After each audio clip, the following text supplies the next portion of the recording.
Juan Pablo Ibáñez es doctor en Ingeniería Civil, profesor e investigador universitario. Es además enseñador bíblico y miembro de la Iglesia Bautista Cristo Mi Refugio de la ciudad de Mendoza, Argentina. Ha vivido junto a su familia en Belo Horizonte, Brasil, donde ha hecho estudios de hebreo bíblico, y en Beersheba, Israel, y ha asistido a la Universidad Ben Gurión del Negev, también en Israel. En 2020 lanzó con su esposa el curso virtual Anímate al hebreo bíblico. En la charla abierta 53 en diálogo de la visión TJC2 hacia el Segundo Concilio de Jerusalén, Juan Pablo propone este tema: escribamos Hechos 51 en nuestra generación, la parte 1 de Jerusalén a Roma y las implicancias del Concilio de Hechos 15 en el cuerpo del Mesías.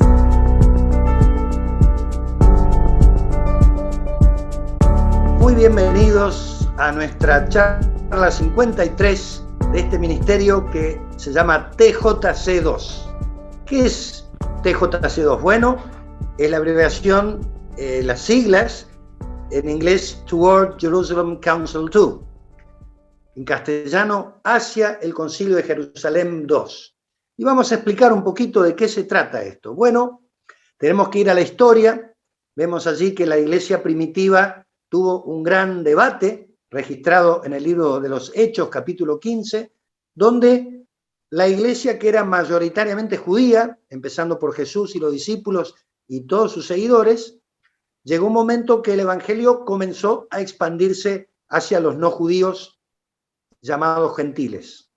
Bueno, esto provocó un gran debate porque el cristianismo se había movido en el marco del judaísmo y había sectores del cristianismo muy judaicos que decían que los gentiles no solo aceptar al Mesías Jesucristo, a Yeshua, sino también hacerse,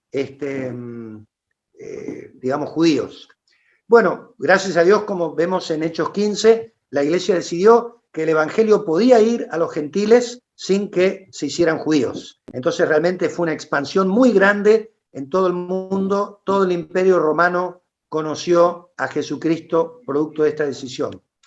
Pero, bueno, en el año 300, el emperador Constantino, en un sínodo, declaró que no hacía falta más a los judíos, que ahora estaban los cristianos gentiles, que ya no teníamos nada que ver con los judíos, cosa que, si lo miramos, era una locura, porque media Biblia es el Antiguo Testamento, pero así fue en ese momento, se desconectó la cristiandad del judaísmo. Esto, desgraciadamente, continuó durante los siglos y era muy difícil. Además, los judíos perdieron su centro espiritual en Jerusalén. Los judíos mesiánicos que estaban en Jerusalén fueron dispersados. O sea que se produjo un debilitamiento de la iglesia judío-mesiánica y un fortalecimiento muy grande de la iglesia gentil. Bueno, esto siguió durante siglos, esta grieta entre cristianos gentiles y judíos, hasta incluso el punto de los cristianos perseguir a los judíos en la Inquisición, en las cruzadas, y finalmente un gran silencio durante el nazismo. O sea que se produjo una gran separación, cosa que no era el plan de Dios, ya que el plan de Dios era que ese pueblo judío también estuviera incorporado junto con los gentiles en una iglesia, como nos dice en el libro de Efesios capítulo 2. También Pablo en Romanos 11 nos habla de que un día el Señor iba a restaurar ese tronco antiguo que era el pueblo de Israel, la promesa que Dios le había hecho a Abraham. Bueno, pasaron los siglos y Dios no se olvidó del pueblo judío y empezó a haber, en principio del siglo XX, comunidades de judíos que comenzaron a aceptar a Jesús, especialmente a partir del año 1967, y estas comunidades se llamaron comunidades de judíos mesiánicos. Y empezó a haber en Israel, en Estados Unidos, en Europa del Este, en Brasil, comunidades de judíos mesiánicos. Y vamos al año 1995, donde un rabino mesiánico, Marty Waldman, está orando, donde el evangelio se abrió de los judíos a los gentiles. Tiene que haber un segundo concilio, donde las iglesias cristianas abran el evangelio a los judíos, que permitan que los judíos sigan siendo judíos, pero aceptando al Mesías.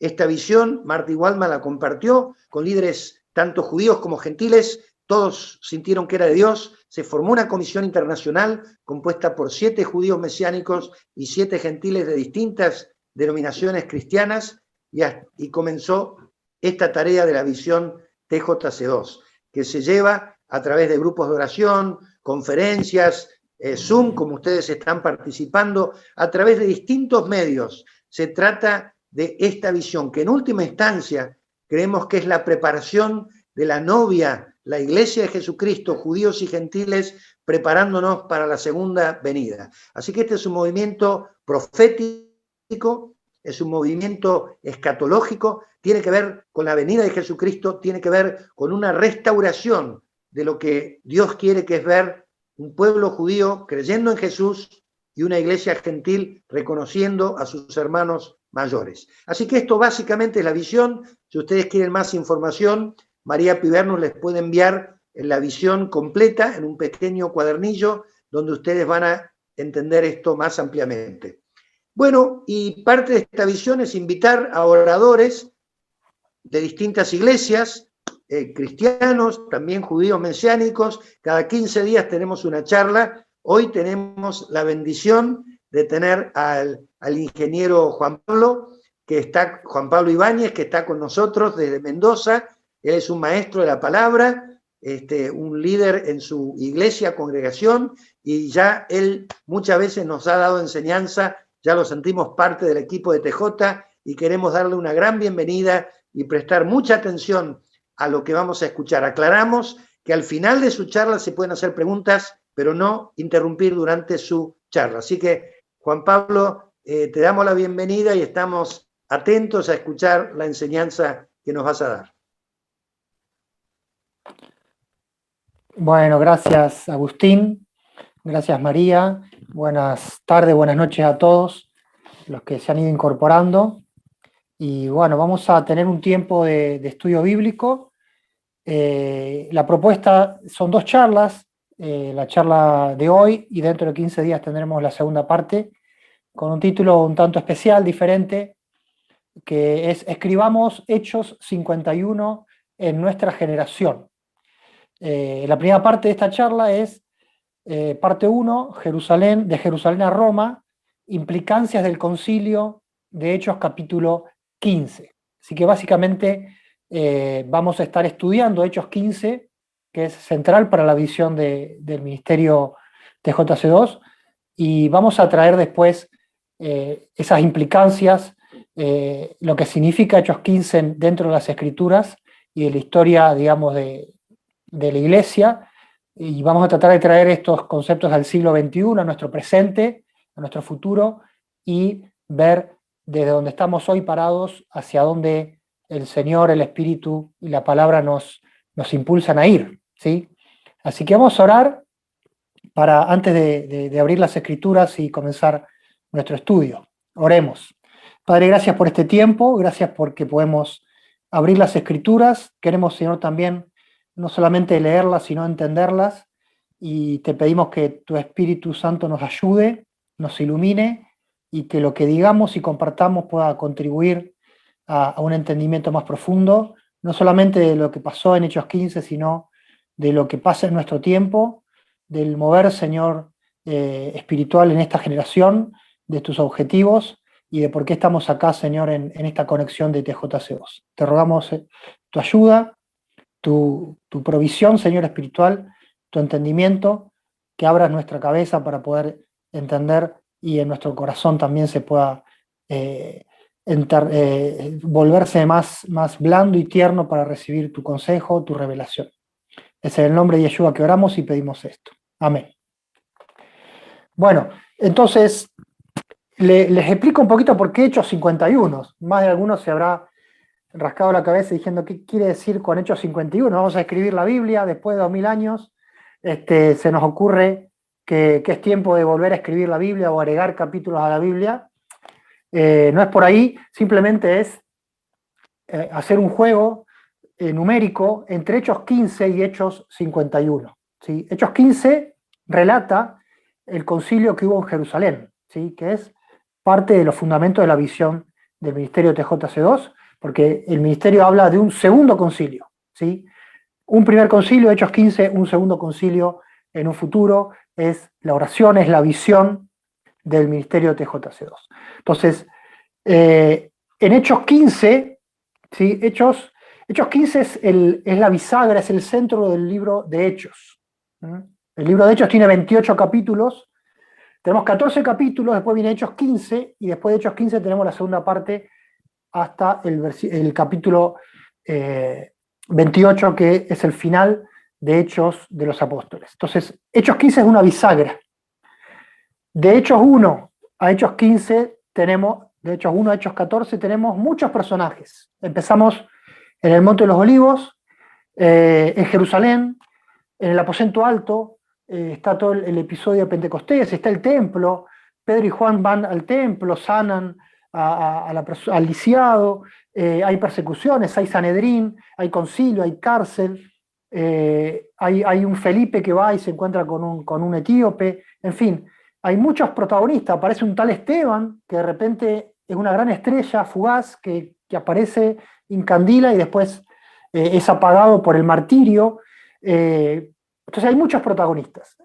Después llega Hechos 15 y después Lucas se olvida de todos esos protagonistas y se centra en el apóstol Pablo. Así que de Hechos 15 en adelante prácticamente lo único que cuenta es Pablo, ya ni siquiera Bernabé va por otra ruta, y entonces hay un cambio fuerte en el libro de Hechos. Entonces es una bisagra porque de alguna forma Lucas nos quiere contar cómo se resolvió esta cuestión del contingente de gentiles que se acercaban a la fe, que se volvían a Dios en medio de la comunidad mesiánica, ¿sí? Entonces, Hechos 15, a su vez, es un símbolo de todo el capítulo, de todo el libro de Hechos.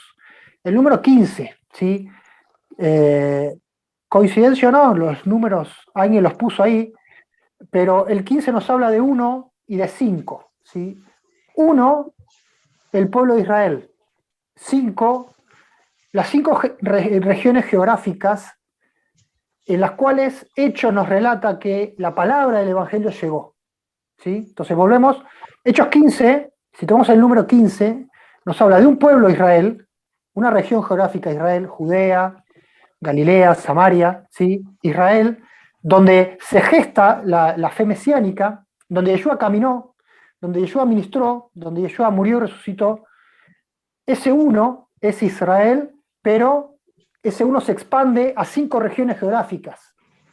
África, ¿sí? El norte de África lo tenemos en Hechos capítulo 8, Felipe con el etíope y demás, Alejandría, toda esa zona es alcanzada, y hacia el norte tenemos entonces la zona de Siria, ¿sí? Con su capital Antioquía, que es donde pasan las cuestiones de Hechos 15, comienzan a gestarse en Antioquía, en Siria.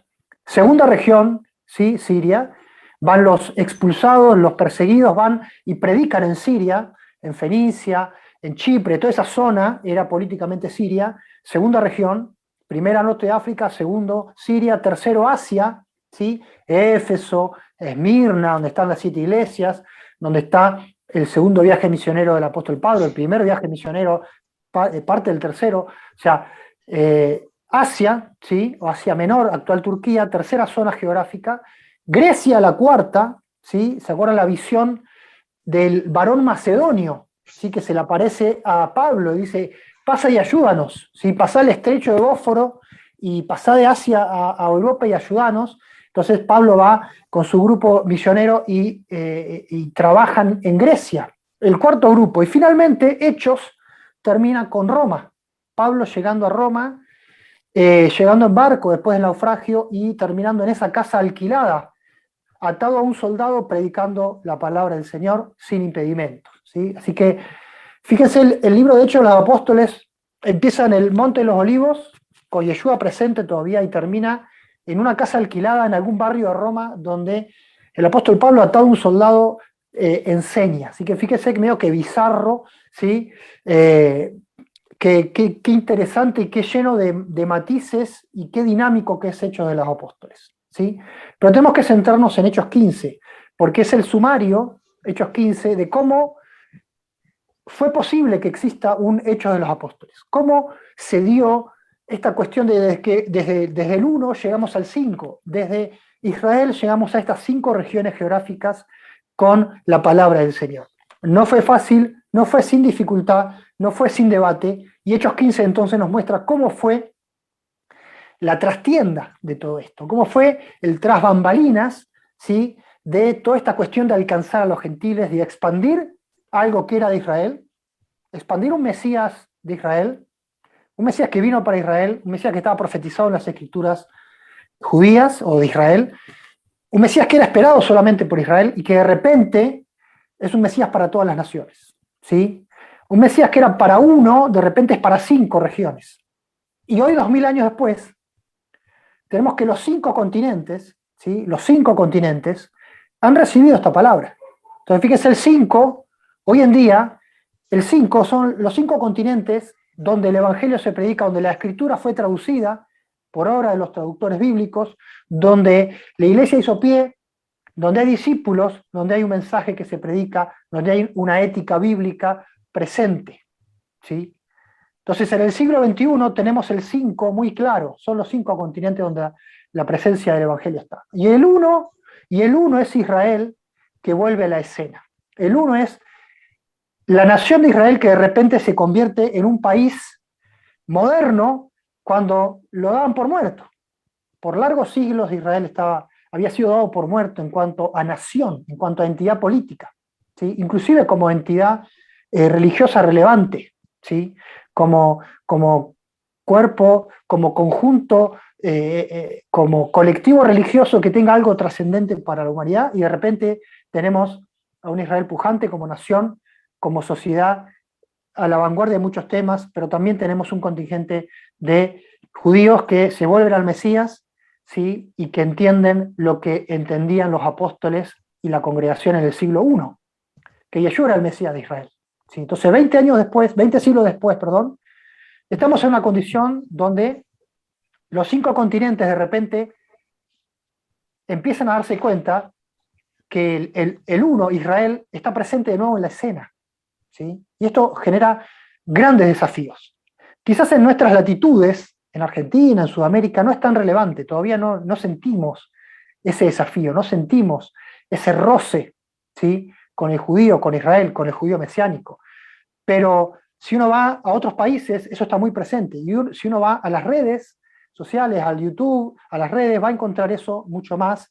Y hay un mover de Dios y hay una responsabilidad de nosotros como pueblo de Dios de entender qué está pasando, qué es lo que Dios está haciendo y hacia dónde vamos. Entonces, pero esto es tema de la segunda charla. La primera charla es entender qué pasó en Hechos 15, porque si yo no entiendo qué pasó en Hechos 15, o lo entiendo mal, estoy totalmente despreparado para entender lo que ahora Dios tal vez está queriendo hacer, ¿sí? ¿Cómo voy a entender el segundo concilio de Jerusalén si no entendí el primero?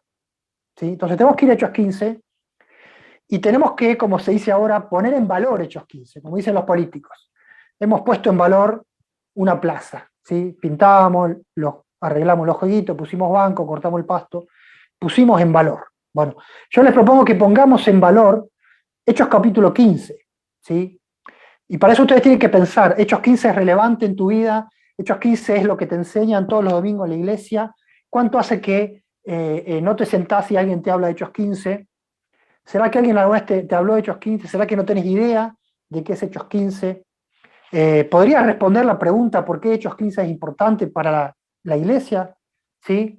Son todas cuestiones que tenés que hacerte, ¿sí? Hechos 15 es uno de los capítulos relevantes e importantes de las Escrituras. Entonces, evidentemente, creo yo que como caso general está medio olvidado, ¿sí?, medio irrelevante.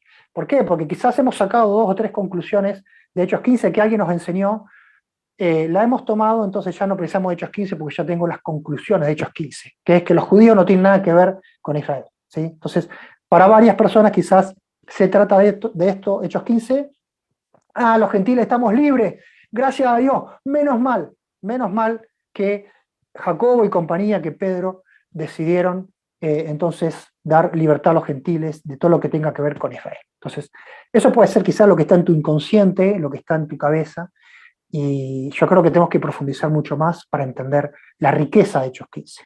Así que vamos a ir leyendo y vamos a ir comentando. No tenemos mucho tiempo, así que tenemos que ir rápido. ¿Cuál es el contexto? El contexto es Antioquía. Antioquía está en el norte de Siria actual, ¿sí? Una ciudad muy importante, una ciudad griega, una ciudad que hace honor a Antíoco, ¿sí? Así que estamos hablando de algo que para Israel no es tan lindo, digamos. Antíoco, el nombre Antíoco fue un rey griego que quiso destruir el templo, que de hecho lo profanó. ¿Se acuerdan del tiempo de los macabeos? ¿Se acuerdan la abominación desoladora? Bueno, ese era Antíoco, cuarto Epífanes, ¿sí? Que tuvo una epifanía y se le ocurrió que él era más Dios que Dios, y quiso que el templo de Jerusalén tenga su cara, tenga sus formas, y produjo la rebelión de los macabeos. Lo pueden leer después. Entonces, esa era Antioquía, una ciudad siria, culturalmente griega, muy importante, donde había una colectividad judía grande, mucha colectividad judía, mucho judaísmo. No era Jerusalén, ¿sí? Era diáspora, era donde la vida era más fácil, había más riqueza y menos problemas. Entonces había un florecimiento del judaísmo y había muchos de la sociedad de Antioquía, antioqueños, podemos decir, que adherían al judaísmo, ¿sí? Adherían al judaísmo bajo dos formas que ya vamos a ver: prosélito, ¿sí? Uno que se convertía al judaísmo, ¿sí? Hacía prosélito, y por otro lado estaban los temerosos de Dios, ¿sí? El temeroso de Dios era un gentil que no se hacía judío y que podía frecuentar la sinagoga, podía aprender, podía estar cerca, pero de él se exigían mucho menos cosas, ¿sí? Mucho menos compromiso en cuanto a la ética judía. Entonces, eso pasaba en Antioquía. Ahí está el apóstol Pablo y Bernabé, que salen de Antioquía a su primer viaje, vuelven, y cuando vuelven tenemos lo que pasa en Hechos 15. Dice, entonces es cuando Pablo y Bernabé vuelven de su primer viaje, vuelven a Antioquía, cuentan que los gentiles reciben la palabra, que muchos judíos también, que tuvieron dificultades pero que Dios los guardó, en fin. Dice, entonces algunos que venían de Judea enseñaban a los hermanos, si no se circuncidan conforme al rito de Moisés, no pueden ser salvos. Entonces, estamos en Antioquía, hay judaísmo, hay sinagoga, hay mucho gentil. Aparentemente en Antioquía había muchos gentiles que estaban cerca de Israel, en el sentido de ser temerosos de Dios, de acercarse a la sinagoga, de querer ser parte, de comprometerse con la ética judía, ¿sí? Esto pasaba en todo el mundo grecorromano, pero en Antioquía parece que más. Entonces esto genera el despertar o la ansiedad en ciertas personas, y tenemos entonces que hay un grupo, ¿sí?, que venía de Judea, no necesariamente de Jerusalén, ¿sí?, venía de Judea, que era jurisdicción de la iglesia de Jerusalén, de la comunidad que estaba a cargo de Jacobo, ¿sí?, o Santiago, Jacobo, hermano del Señor. ¿Sí? Él era el líder absoluto, también estaba Pedro y estaba Juan, y estos tres eran las columnas de la congregación mesiánica en Jerusalén. Tenían su ámbito de acción, en realidad era todo el mundo mesiánico, ¿sí? Podríamos pensar que Jacobo era como si hoy fuera tipo un papa romano, sin querer compararlo ni mucho menos, pero la palabra de Jacobo se escuchaba en todos lados, ¿sí? Podía llegar hasta Roma. El consejo de Jacobo, la decisión de Jacobo se escuchaba en todos lados, ¿sí? De hecho, Pablo y Bernabé van a subir a Jerusalén para escuchar la voz de Jacobo, ¿sí? Entonces, algunos hermanos que estaban en Judea voluntariamente van a Antioquía, ¿sí? Hacen tipo un viaje con propósito, como se hace ahora en las congregaciones. Vamos a tratar de ayudar, vamos a visitar a los hermanos, vamos a bendecir, vamos a enseñar, vamos a compartir los dones, sin necesariamente ser enviado por nadie, ¿sí?, o por su propia congregación local, pero no enviado por la congregación de Jerusalén. Entonces llegan a Antioquía, ven el panorama, ¿sí? Ya la iglesia de Jerusalén había mandado a Bernabé, ¿sí? Si ustedes leen Hechos capítulo 11, cuando ven que la iglesia en Antioquía crece, Jacobo y la iglesia de Jerusalén mandan a Bernabé, ¿sí? ¿Para qué? Para fortalecer a los hermanos, para ver cómo estaba la cosa, si estaban yendo bien, si la cosa estaba bien orientada en el sentido teológico, espiritual, ¿sí? Y Bernabé va y enseña y bendice, y ahí se queda, lo trae a Pablo. Pablo estaba en Tarso, Bernabé lo trae a Antioquía, enseñan en Antioquía, y de ahí salen a su viaje, vuelven, y ahí pasa esto que estamos leyendo. Entonces estos hermanos, que aparentemente eran de extracción farisea, ¿sí? Porque más adelante lo leemos, extracción farisea, entonces dicen a los gentiles, ¿sí? Si no se circuncidan, ¿sí? Obviamente está hablando de gentiles que no estaban circuncidados, ¿sí? Conforme al rito de Moisés, no pueden ser salvos. Entonces, trae una enseñanza que cae pesado, que cae difícil, no hay consenso sobre esto y empieza a haber una discusión. Pablo y Bernabé tuviesen una discusión y contienda no pequeña con ellos, se dispuso que subiese Pablo y Bernabé a Jerusalén y algunos otros de ellos a los apóstoles y a los ancianos para tratar la cuestión. Entonces, estos hermanos que eran de extracción farisea dicen, bueno, estos gentiles que te están acercando y encima son un montón, ¿qué hacemos con ellos? ¿Sí? Antes el que no era judío era pagano, ¿sí? Hoy es difícil hablar de que alguien que no es creyente, entre comillas, sea un pagano, ¿sí? Pero en esa época eras pagano, o sea, no había muy otras filosofías más neutras, o sea, o eras judío o seguías alguna otra divinidad, ¿sí? Y eras pagano, con todo lo que eso implicaba. El paganismo tenía mucha contaminación, no era un paganismo neutro, no era un paganismo intelectual, no era una cosa light o ética, sino eran cosas pesadas, si eran tinieblas, y vamos a ver adelante que esto está presente en el discurso del concilio. Entonces, acá los hermanos dicen, tienen que circuncidarse conforme al rito de Moisés, si no, no pueden ser salvos. Lo que están diciendo es, ellos tienen que hacerse prosélitos, ellos tienen que convertirse al judaísmo con circuncisión, según el rito, ¿sí? Cuando habla el rito de Moisés, tenemos que entender que acá hay mucho lenguaje judío. Si uno pasa por alto, si va sin detenerse en estas cosas, entendemos la mitad de las cosas, ¿sí? Rito de Moisés, ¿qué significa rito de Moisés? Entonces alguno dice, bueno, rito de Moisés significa el Pentateuco, la ley de Moisés. No, error. Rito de Moisés es el rito de la circuncisión, ¿sí? Ahora, ¿qué rito hay en el Pentateuco que hable de la circuncisión? La circuncisión se habla en el Pentateuco, pero no se habla de un rito de la circuncisión en el Pentateuco. Tenemos que entender que en el judaísmo de esa época y en el judaísmo actual, ¿sí? Sobre todo en el fariseísmo, el judaísmo actual es heredero del fariseísmo, existe la ley escrita y la ley oral, ¿sí? Primer punto para entender que la cosa es compleja, que la cosa no es tan fácil, ¿sí? Ley escrita, ley oral. ¿Dónde estaba el rito de Moisés? En la ley oral. Muchas de las cosas que el judaísmo vivía eran parte de la ley oral, no eran parte de la ley escrita, ¿sí? Entonces siempre que se nos aparezca la ley de por medio, o Moisés de por medio, ¿sí? Pero muchas veces que se habla de Moisés, se habla más de la ley oral que de la ley escrita, ¿sí? Entonces, en la Biblia tengamos cuidado, porque generalmente no se critica a la ley de Moisés, conocida como Pentateuco, que es lo que tenemos nosotros. Generalmente no se critica, ¿sí? Yo me animaría a decir que nunca se critica. Pero muchas veces hay pasajes polémicos sobre la ley en el Nuevo Testamento. También en el Antiguo va a haber, pero en el Nuevo hay mucha crítica. Entonces ves, uno dice, bueno, ves los cristianos, los apóstoles criticaban la ley de Moisés, criticaban como vetusto al Pentateuco, ¿sí? Pero tengamos cuidado, quizás estamos hablando de la ley oral, de la cual el cristianismo tiene, en su gran mayoría, absoluta ignorancia, ¿sí? Entonces ya estamos empezando a hablar de cosas que no entendemos, y ahí la cosa se pone más complicada. Entonces, la ley oral es una ley, como dice su nombre, transmitida oralmente, que el judaísmo reporta, ¿sí? O dice que se reporta al tiempo de Sinaí, al tiempo de la ley oral, la ley escrita de Moisés, al tiempo del Éxodo, y es una regla, es un conjunto de reglas y prescripciones y historias que vienen a complementar la ley escrita y los profetas. Complementar, ¿sí?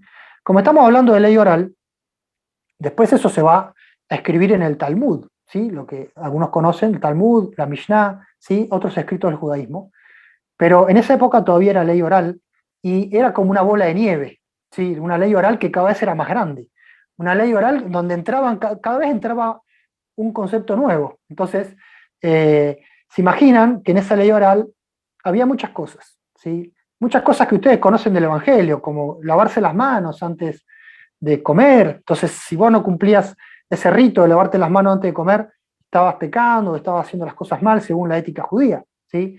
Estamos hablando de ley oral y así muchas otras cosas. Entonces, el rito de la circuncisión significaba que estos hermanos fariseos, con buena intención, ¿sí? Y acá hay otra que tenemos que hacer un quiebre, porque nosotros siempre pensamos que los judíos tenían mala intención, ¿sí? Los judíos tenían mala intención, entonces los judíos querían judaizar, eran el cuco, eran el lobo de Caperucita, el lobo feroz, ¿sí? Entonces, tengamos cuidado con eso, ¿sí? No pongamos mala intención donde no está explícitamente esto en el texto. Entonces, los fariseos con buena intención entendían que el gentil tenía que circuncidarse y pasar a ser un judío con una conversión, sí, completa, y tener no solamente las obligaciones de un judío, sino los derechos de un judío. ¿Me siguen? No solamente las obligaciones, sino los derechos. ¿Está bien? Entonces, ellos entendían la vida así, ellos entendían las escrituras así, porque eran fariseos que habían aceptado Yeshua, ¿sí? Es importante entender esto. El fariseísmo con el mesianismo o el fariseísmo con Yeshua no tenía puntos de choque, ¿sí? Podían ser fariseos y ser mesiánicos al mismo tiempo, ¿sí? No había inconveniente, ¿sí? ¿Por qué? Porque el Mesías es un Mesías judío esperado por fariseos, esperado por todos aquellos que temen las escrituras, aquellos judíos que esperaban al Mesías. Entonces, ellos de buena voluntad dicen, esta situación es complicada, hay muchos gentiles, el número de gentiles que se acercaban a la comunidad mesiánica era grande, era expresivo, no eran 2 o 3, no eran 4 o 5, no eran una minoría. Eran tantos que dice Hechos que en Antioquía se llamó cristianos a los cristianos por primera vez. ¿Se acuerdan de eso? Esto aparentemente fue un mote de los romanos. ¿Quién llamó cristianos a los gentiles que creían en Yeshua y se acercaban al judaísmo? Posiblemente fueron los romanos, porque los romanos necesitaban identificar los grupos sociales en las ciudades donde dominaban. Entonces, como pasó en otras ciudades, y hay registro histórico de esto, que ellos ponían nombres o apellidos, digamos, en el sentido apelativos, de grupos para decir, bueno, este grupo es esto, ¿sí? Ponerlo en una caja, como decimos ahora. Entonces, hubo necesidad de poner en una caja a este contingente, que evidentemente era muy grande, y los empezaron a llamar cristianos, ¿sí? Por Cristo, porque Cristo no era un nombre, pero pasó a ser un nombre. Hoy para nosotros Cristo es un nombre, pero en esa época no era un nombre, ¿sí? Entonces, pasó a ser un nombre y pasó a ser una denominación, posiblemente romana, política, para decir, estas personas piensan esto y hacen esto, ¿sí? Entonces, ¿cómo lo llamamos? Lo llamamos cristianos, porque parecen judíos, pero son gentiles, no entendemos qué pasa. Entonces, vamos a llamarlos así, ¿está bien? Entonces, este es el contexto. Estas personas quieren que los gentiles se hagan prosélitos. Ya había prosélitos en la iglesia, ya había diáconos prosélitos. ¿Se acuerdan? Nicolás, prosélito de Antioquía, uno de los 7 diáconos, era prosélito, ¿de dónde? De Antioquía. Después pueden buscarlo en Hechos capítulo 6. Entonces ya había prosélitos en Antioquía y que estaban sirviendo en la iglesia como diáconos. Y a nadie se le paraba los pelos de punta, ¿sí? A nadie era normal, ¿sí? Era normal. Ahora, él, Nicolás, había decidido ser prosélito y había decidido aceptar a Yeshua y había decidido ponerse bajo la autoridad de los apóstoles y había decidido ser diácono cuando lo convocaron. ¿Ok? Entonces, era parte del flujo natural. Así también había gentiles que se mantenían como temerosos de Dios, personas que eran gentiles que estaban cerca, pero que no se hacían judíos. ¿Está bien? Ahora, estos hermanos vienen y dicen que era necesario porque si no, no podían ser salvos. ¿Está bien? Entonces, acá subimos el tono porque estos hermanos hablan de que no podían ser salvos si no se hacían prosélitos. Este ser salvos, tenemos que entenderlo, hay 2 salvos. Cuando se habla de salvos, tenemos que entender, primero, no tenemos que entender lo que nosotros entenderíamos hoy de ser salvos cuando vamos a la iglesia. ¿Está bien? Tenemos que ponerlo en contexto del Nuevo Testamento y el contexto de Hechos, por ejemplo. Entonces, el contexto de Hechos, por ejemplo, si vamos a Hechos capítulo 2, ¿sí? Porque es el mismo Lucas que escribe, Hechos 2, el discurso de Pedro, discurso de Pedro, ¿se acuerdan? Discurso de Pentecostés. Termina el discurso, persuade a los judíos a que se conviertan, de que acepten al Mesías, y Hechos 2:40 dice: con otras muchas palabras testificaba Pedro y los exhortaba, diciendo: sed salvos de esta perversa generación. Sed salvos de esta perversa generación. Así que no está hablando acá de ir al cielo, ¿sí?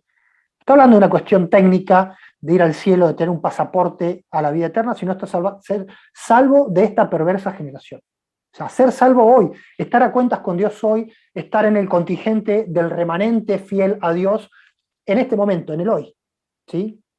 Ya va a haber lugar para hablar de la vida eterna, ¿sí? Pero Hechos 2 nos habla ser salvos hoy de la perversa generación, traducido, paganismo. ¿Se acuerdan que hablamos del paganismo? Entonces, ser salvos del paganismo, ser salvos de las tinieblas espirituales, de la ruina, y ser parte del contingente que obedece a Dios. Esto tanto para el gentil como para el judío, porque el judío podía estar circuncidado, podía estar subiendo al templo y haciendo un montón de cosas externas, pero internamente estaba mezclado en paganismo o mezclado en desobediencia a Dios o lejos de Dios su corazón. Y de esto se trata, ¿sí? De la cuestión interna y de la cuestión externa. De esto habla Hechos 15. Suben a Jerusalén Pablo y Bernabé, a los ancianos y a los apóstoles, ¿sí? Acá nos habla de la estructura eclesiástica de la comunidad en Jerusalén, ¿sí? Que era parecida a la estructura que encontramos en otros grupos religiosos como fariseos y como los esenios, la secta que estaba en Qumran, ¿sí? Que tenían también una categoría, una pirámide, ¿sí? Y acá en Jerusalén tenemos los tres pilares, ¿sí? Jacobo, Pedro y Juan, los tres pilares, los apóstoles, el resto, y los ancianos, ¿sí? Los ancianos. En la congregación de los esenios, en la secta de los esenios del Mar Muerto, aparentemente había 12 ancianos representando las tribus de Israel. Así que había un simbolismo. No sabemos cuántos ancianos había en la comunidad de Jerusalén, pero eran los que lideraban. Entonces tenemos congregación, ancianos y apóstoles.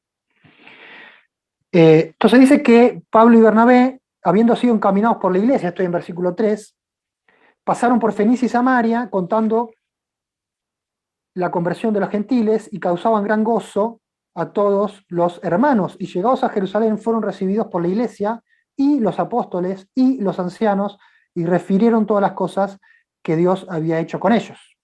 ¿Hasta ahí todo bien?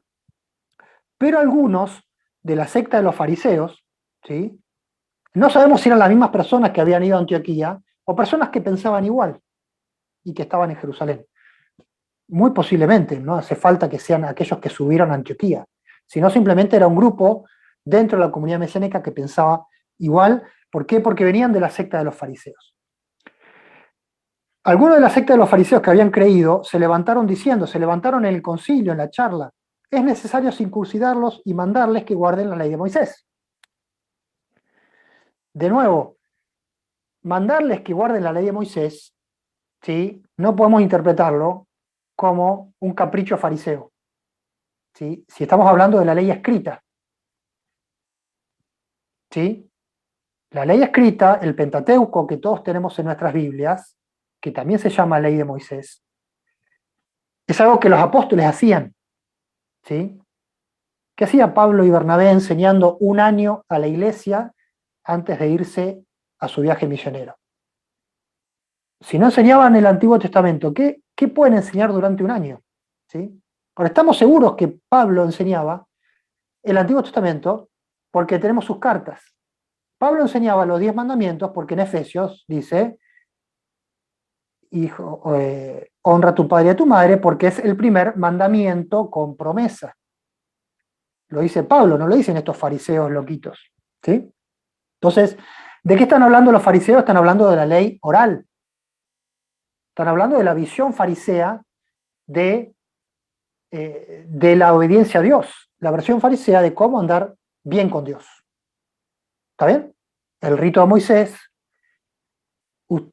Estos fariseos le dicen: Pablo, vos no estás enseñando la ley de Moisés, vos estás enseñando apenas Pentateuco, apenas Tanaj, apenas Antiguo Testamento. Hay que enseñarles toda la ley de Moisés. Pues la ley de Moisés se enriquece con la ley oral. Y nosotros fariseos somos expertos en la ley oral. Porque si no van a ser creyentes de segunda. Si no, estos gentiles, ¿qué van a hacer? Si no son como nosotros, ¿lo vamos a poder llamar de hermanos? ¿Qué categoría van a hacer? Necesitan ser como nosotros. Iguales derechos, iguales obligaciones. Fíjense que no es tan loco. Se reunieron, versículo 6, los apóstoles y los ancianos para conocer de este asunto. El asunto no estaba tan cerrado, así que tenían que discutirlo. Le dijeron a la congregación, pasamos a cuarto intermedio, ¿sí? Y los apóstoles, los ancianos, Pedro, Bernabé, se juntaron y discutieron el asunto. Después de mucha discusión, fíjense que la discusión no fue 5 minutos, después de mucha discusión, para que ustedes vean que no eran cuestiones sencillas, no eran cuestiones que ellos que uno estaban encaprichados y que los otros querían, bueno, a estos gentiles vamos a tratarlos así, basá. Estaban tratando de discernir el futuro, ¿sí?, de mucha gente.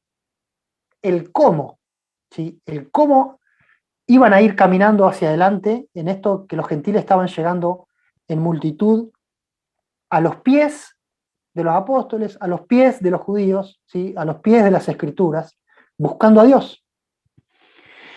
Después de mucha discusión, Pedro se levantó y les dijo, varones hermanos, vosotros sabéis, como ya hace algún tiempo que Dios escogió que los gentiles oyesen por mi boca la palabra del Evangelio y creyesen. Eso está en Hechos 10, el episodio de Cornelio.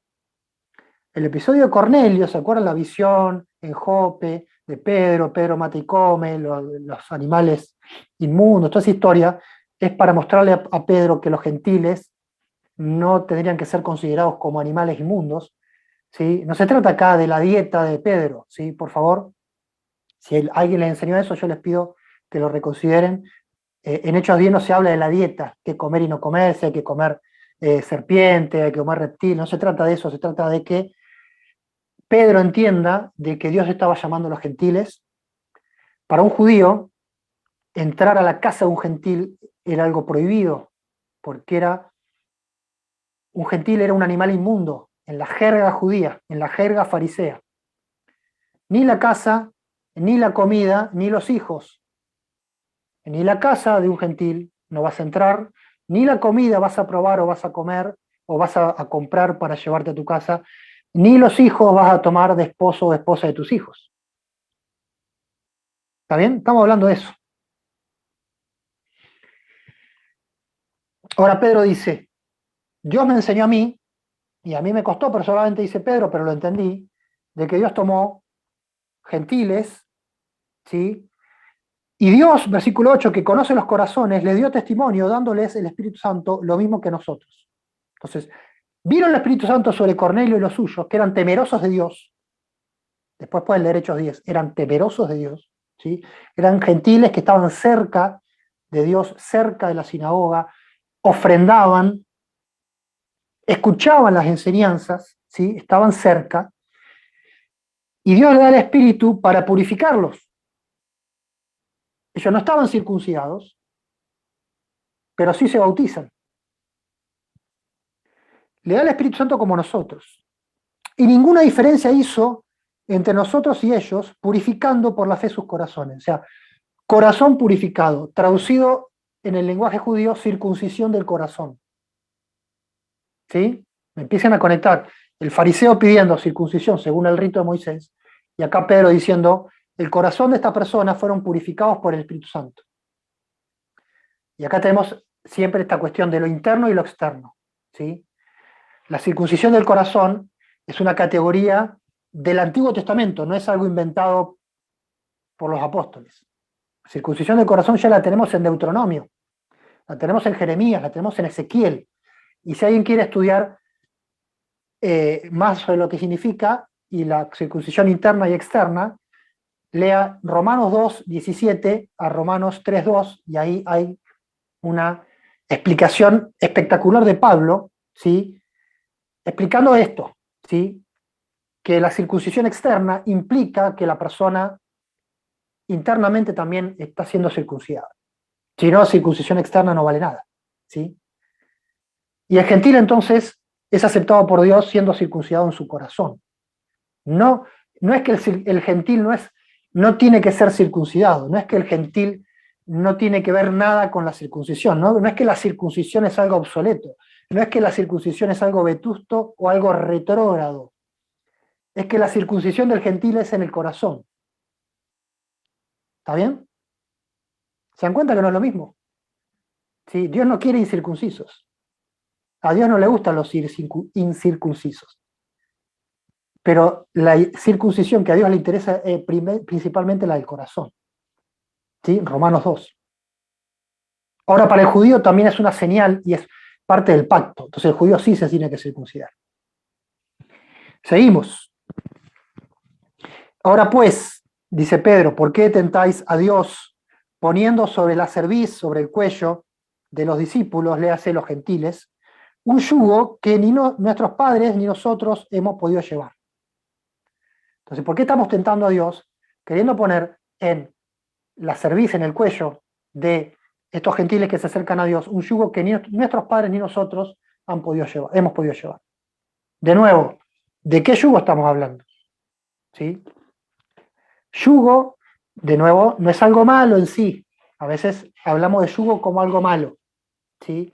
El yugo es cuando yo me pongo alineado con algo, ¿sí? Es el animal que le pongo un yugo para que camine a la par con otro y que yo lo puedo usar para arar el campo, ¿sí?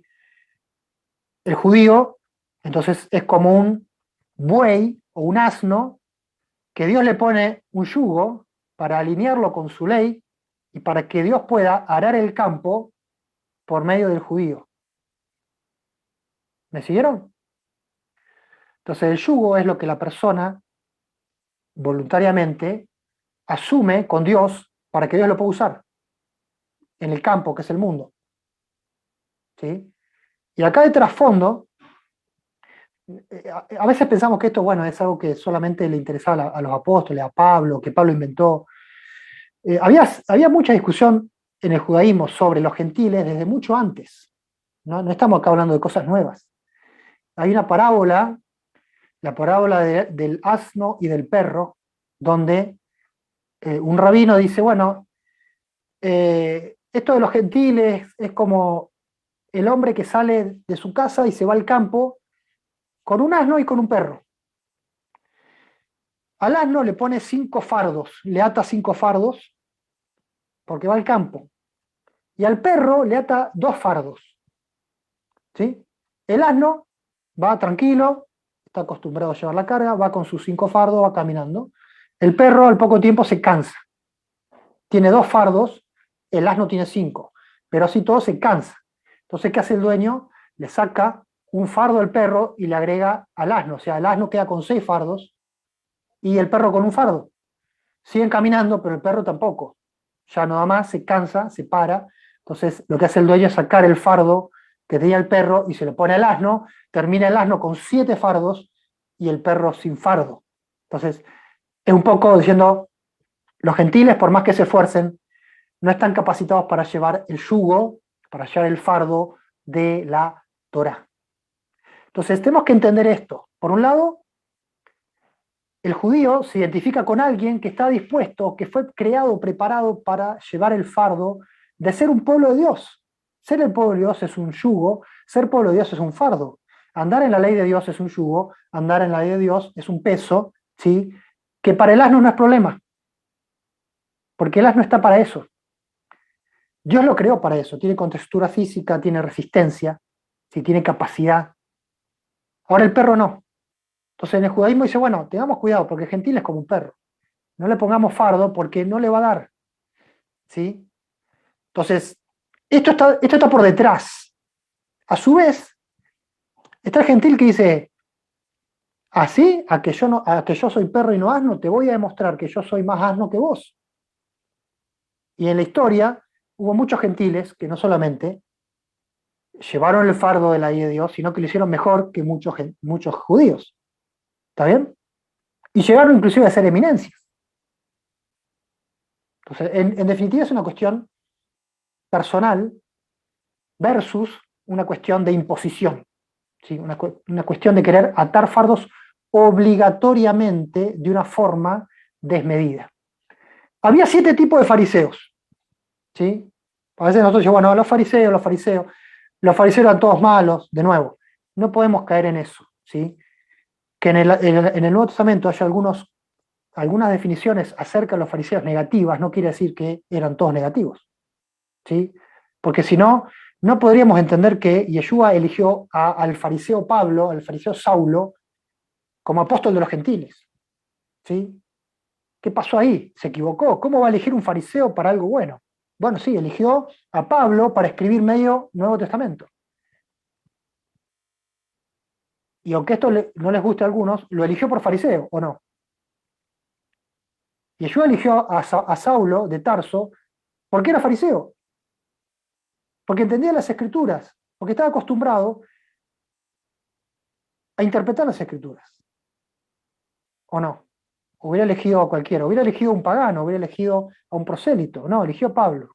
¿Ok? Que era un fariseo que aventajaba a muchos. Obviamente lo trató, obviamente lo pulió, obviamente lo quebró y lo hizo de nuevo, lo puso ciego, después le dio la vista, obviamente. Pero la base de Pablo es la base de un fariseo. Por eso, para Pablo todas estas cosas eran fáciles de tratar, le encantaba discutir estas cosas. ¿Por qué? Porque era algo donde había nacido, se había criado, era su salsa, ¿está bien? Pero volvamos a Pedro. Pedro dice, esto es el yugo. Entonces, los fariseos querían poner, dijimos que hay 7 tipos de fariseos. Entre un tipo era el que le gustaba poner cargas y cargas y cargas en los demás. Y Yeshua habla de esto. Ponen cargas de los demás, pero con el dedo, no mueven ni un dedo para llevar esas cargas. Ese tipo de fariseo, uno de los 7 tipos que hay en la literatura judía del tiempo, ¿sí? Porque los judíos también son chistosos y les gustaba divertirse con los fariseos, entonces hacían chistes con los 7 tipos de fariseos. Parece que está este grupo que pone cargas y pone cargas y pone cargas. Entonces, el yugo es que el fariseo quería poner la ley oral con todas sus prescripciones tan minuciosas que nosotros como gentiles no conocemos. Si estamos hablando de que vos no conocés, muy pocas personas conocen lo que es la ley oral o han visto a un judío cumpliendo eso en su vida, y las implicancias no son cosas malas, pero sí es un yugo pesado para alguien que viene, para un outsider como un gentil. ¿Está bien? Entonces, ese yugo es el yugo de una ley oral extendida. No es el yugo de que tengan que aprender a Moisés, de que tengan que leer Génesis, Éxodo o Números. No es el yugo de que tengan que leer a Isaías. No estábamos hablando de este yugo. Estamos hablando de otra cosa, que la mayoría de nosotros, gentiles, creyentes, no tenemos idea. ¿Está bien? Seguimos. Antes creemos que por la gracia del Señor Jesús seremos salvos de igual modo que ellos. O sea, la purificación viene por el Espíritu Santo, y el Espíritu Santo viene por la palabra del Evangelio. Entonces, somos purificados no por guardar 100 reglas de la ley oral, sino por la gracia del Señor. Y la gracia del Señor me ayuda porque hay una circuncisión del corazón. Y yo estoy circuncidado en el corazón, entonces naturalmente voy a buscar a Dios, naturalmente voy a buscar la palabra de Dios, naturalmente voy a buscar los mandamientos de Dios. Naturalmente voy a buscar obedecer a Dios. Si mi circuncisión del corazón fue real. ¿Sí? Ahora, muy distinto es que venga alguien y me ponga un yugo que me dice qué tengo que hacer, ni bien me levanto, a qué hora me levanto, a qué hora me acuesto, y un montón de cosas, ¿sí? Que se dieron en el contexto de Israel, que son parte de una cultura, de un pueblo, ¿sí? Pero que Dios no demanda. Entonces la ley oral estaba discutida en el seno de Israel. No era aceptada por todos los judíos, la ley oral. Andá a preguntarle a un saduceo. Andá a preguntarle a un esenio qué opinaba. Tenía su propia visión. Andá a preguntarle a un celote. Andá a preguntarle al pueblo. ¿Sí? Entonces, eran cuestiones internas. Ahora, el Antiguo Testamento no es cuestión interna del judaísmo. El Antiguo Testamento es palabra de Dios, son las Escrituras, que sí llegaron a los gentiles. Repito, ¿qué enseñaron Pablo y Bernabé en la comunidad de Antioquía? ¿Será que ellos dividían imagínense, ¿no? Si el gentil no tiene que recibir la ley de Moisés considerado como Pentateuco, si no tiene que aprender Isaías, si no tiene que leer los Salmos, ¿qué hace? ¿Qué hacía Pablo? Agarraba a todos los gentiles y les decía, ustedes ahora no pueden escuchar, váyanse a otro lado porque yo le voy a predicar a los judíos. Porque en la iglesia de Antioquía había judíos. ¿Sí? Entonces los gentiles no pueden escuchar, porque no pueden escuchar la ley de Moisés, porque no podemos ponerle el yugo del Antiguo Testamento. Entonces ustedes gentiles no pueden escuchar, solamente van a escuchar esto, que es lo que después Jacobo le pide como mínimo a los gentiles. Pero sigamos adelante. Entonces toda la multitud cayó y oyeron a Pablo y Bernabé que contaban cuán grandes señales y maravillas habían hecho Dios por medio de ellos entre los gentiles. Y cuando se callaron, hablaron todos lo que quisieron. Jacobo respondió diciendo, varones hermanos, oídme. Ahí Jacobo, que era la autoridad. Sí, Jacobo era el más grande de todos. Otro punto desconocido, no sé cuántos de ustedes saben algo de Jacobo. ¿Podrían decir alguna característica de Jacobo? ¿Sí? ¿Podrían? Sí, no los veo todos acá, pero piénsenlo. ¿Podrían decir quién era Jacobo? ¿Cuál era el perfil de Jacobo? ¿Qué onda? ¿Qué hacía de su vida? ¿Sí? Bueno, hay relatos históricos, está Josefo habla de Jacobo. Jacobo era muy importante en la iglesia y era más importante fuera de la iglesia. Cuando a Jacobo lo apedrean en el año 62, los saduceos, la gente del templo, los fariseos salieron a exigir que el sumo sacerdote fuera demitido. Los fariseos, que no creían en Yeshua, que no eran parte de la iglesia, salieron a exigir que se vaya el sumo sacerdote que había apedreado a Jacobo. Jacobo era una eminencia, Jacobo era el justo, Jacobo era una persona respetada por todos, adentro de la iglesia y más afuera. Jacobo entraba al templo como Pancho por su casa, como se dice acá en Argentina. La mayoría de los judíos no podían andar libres en el templo, Jacobo podía.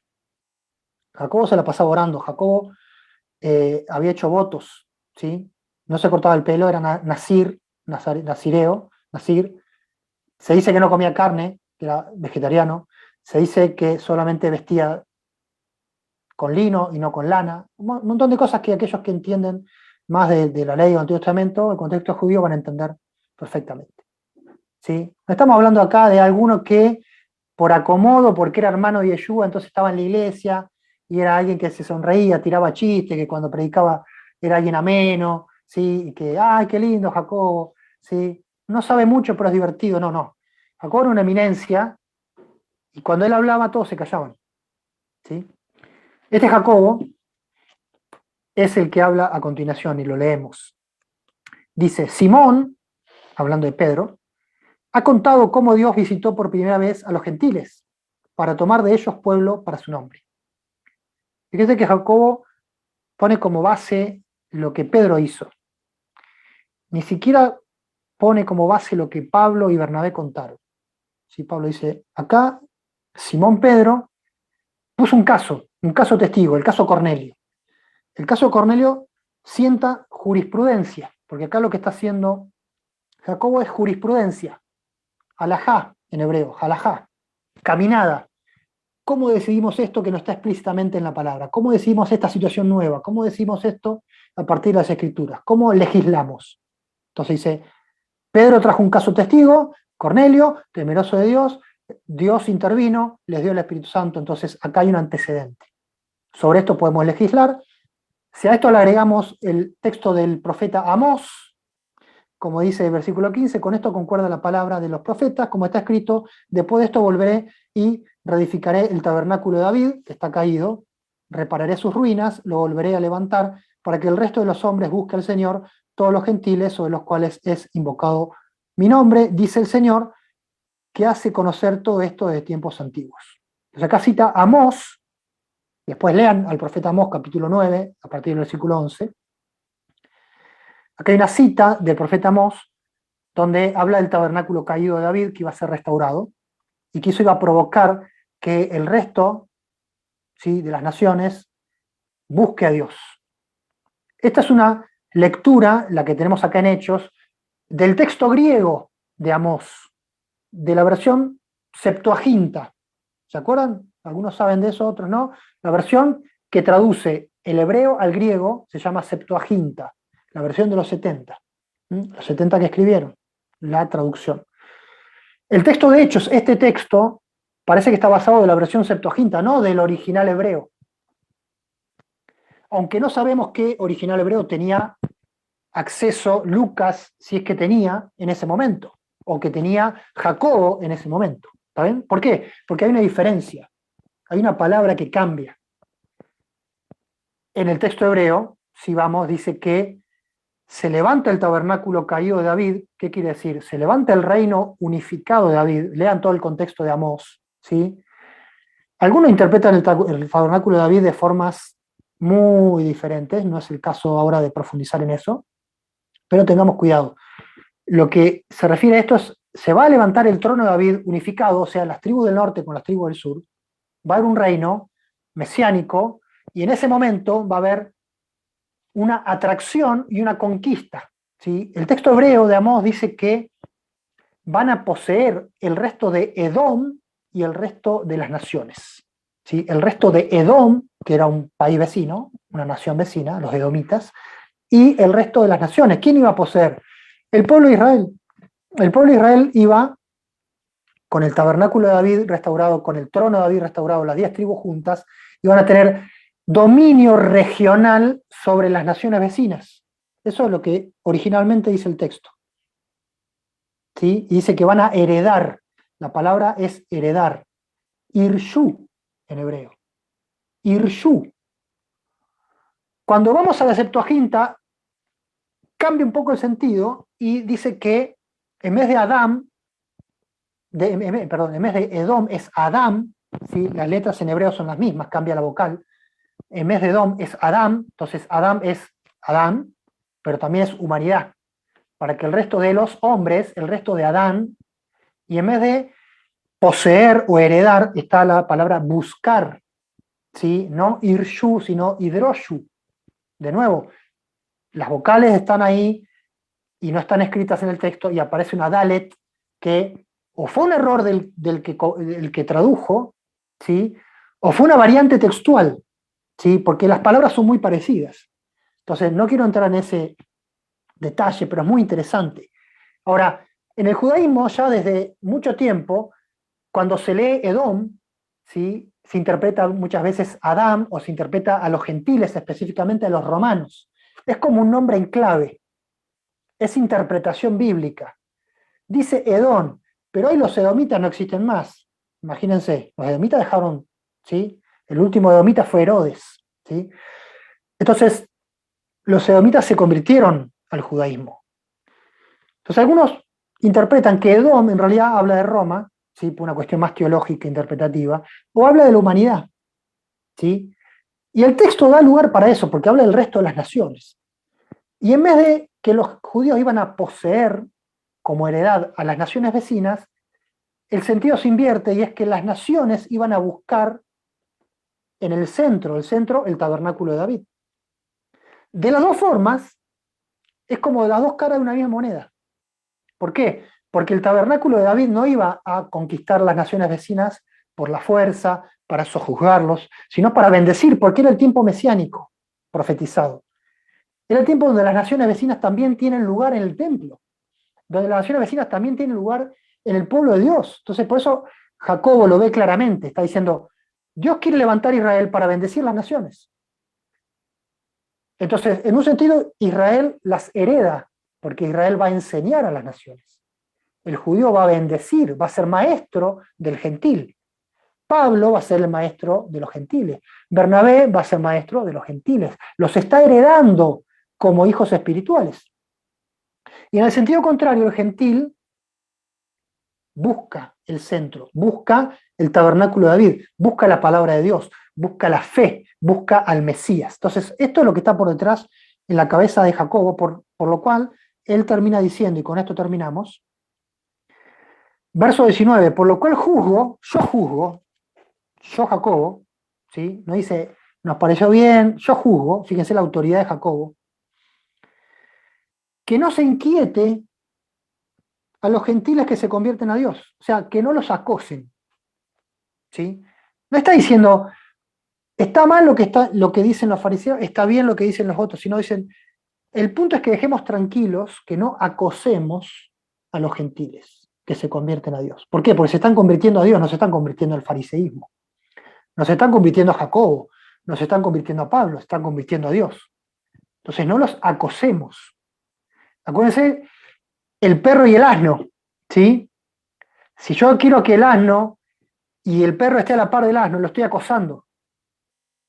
Ya el perro lo estoy acelerando, lo estoy cargando por demás, lo estoy acosando. Entonces dice, no acosemos a los gentiles, sino que se les escriba que se aparten de las contaminaciones de los ídolos. Y el gran punto de Jacobo, lo que Jacobo ve es el gentil que se acerca a Dios, lo más importante es que largue los ídolos. El punto para que sea salvo, para que tenga comunión, para que un judío lo llame hermano, para que puedan tener un igual, para que puedan empezar a acercarse a comer juntos, te invito a mi casa, toda esa historia. El punto es que el gentil se libre de la idolatría, que era pesada y que tenía expresiones no solamente intelectuales, sino físicas. Entonces, que se libre de la contaminación de los ídolos, que es fornicación, ahogado y sangre. ¿Sí? Todo eso era parte de la vida idólatra, de la vida pagana.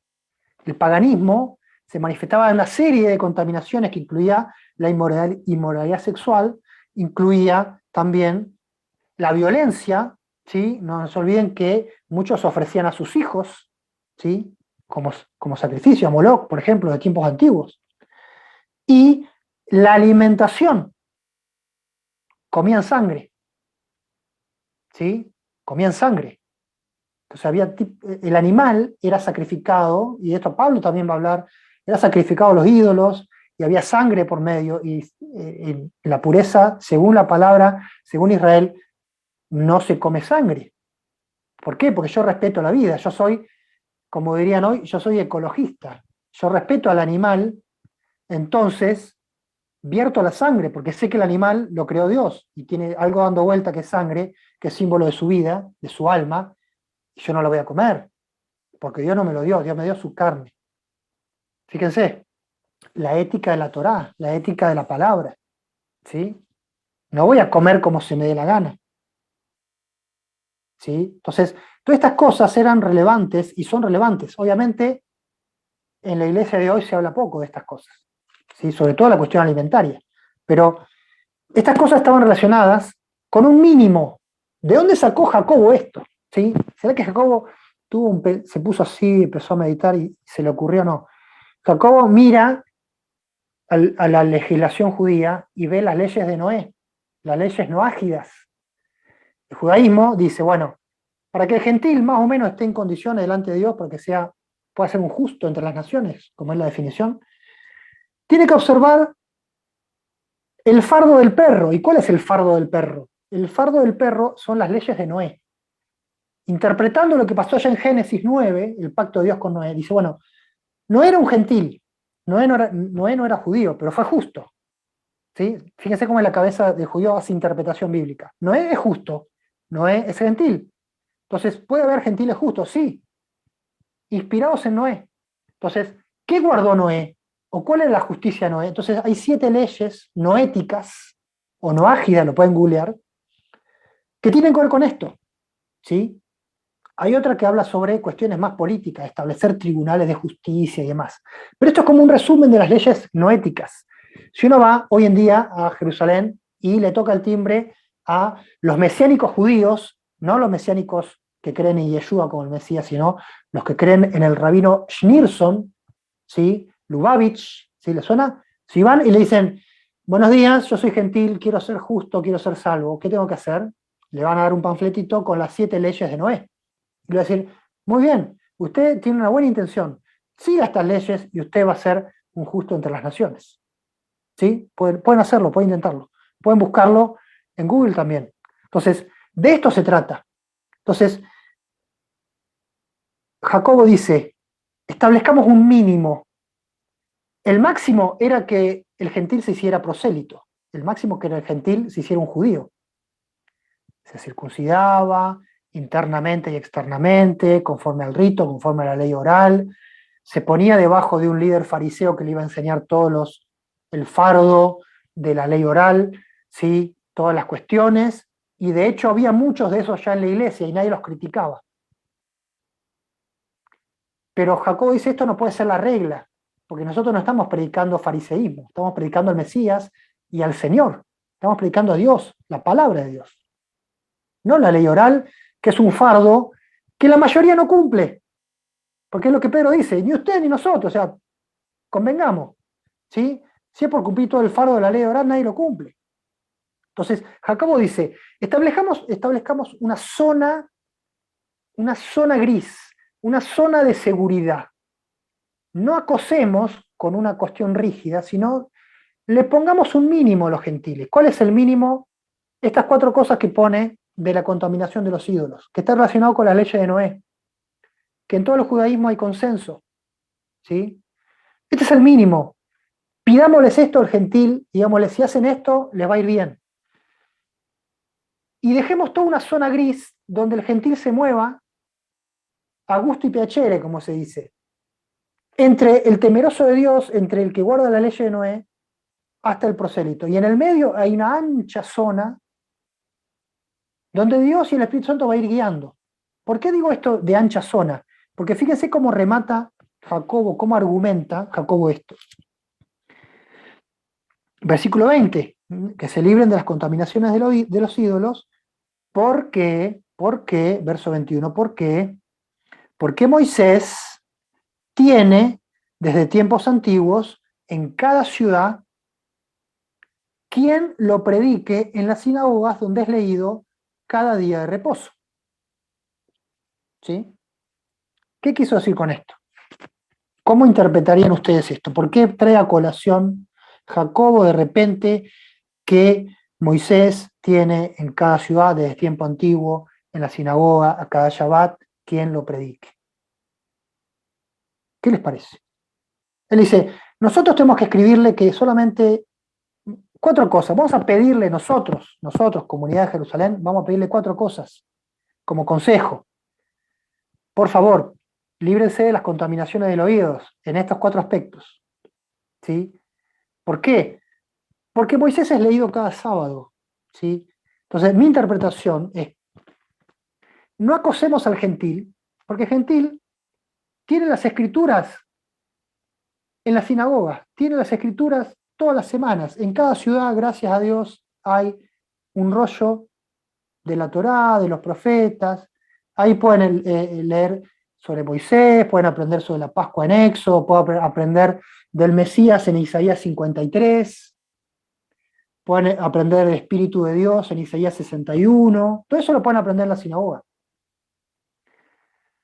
No los acosemos, démosle tiempo, ¿sí? Porque un gentil que se circuncida el corazón, ¿qué va a querer hacer? Pongámonos la mano en el corazón. ¿Qué querés hacer vos que te convertís al Señor?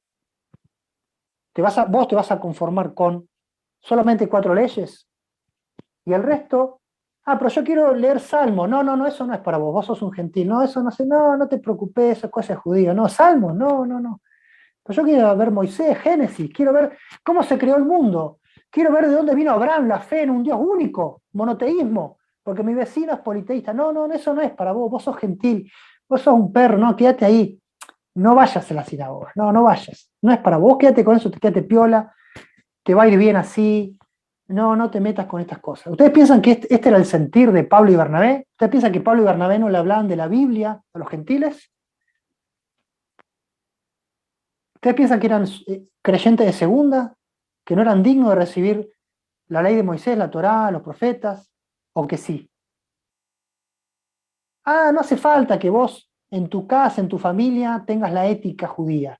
No, vos no respetés a tu papá y tu mamá. No hace falta, vos sos gentil. No hace falta. ¿Se dan cuenta? Que los argumentos, cuando los ponemos en contexto, cambian mucho. ¿Se dan cuenta que los fariseos no estaban tan locos?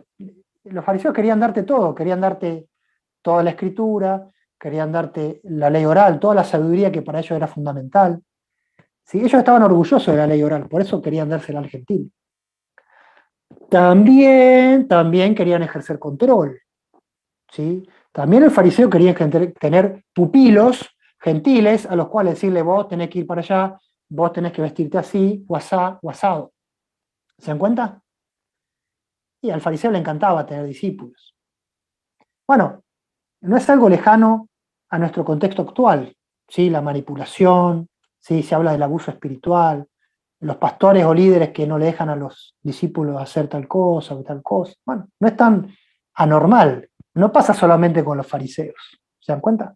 Ahora, Jacobo pone las cosas en claro, diciendo, no acosar al gentil, no abusarlo espiritualmente al gentil, no aprovechar que el gentil está tierno, no aprovechar que el gentil tiene buena intención, que está en su primer amor, que quiere conocer todo de Dios,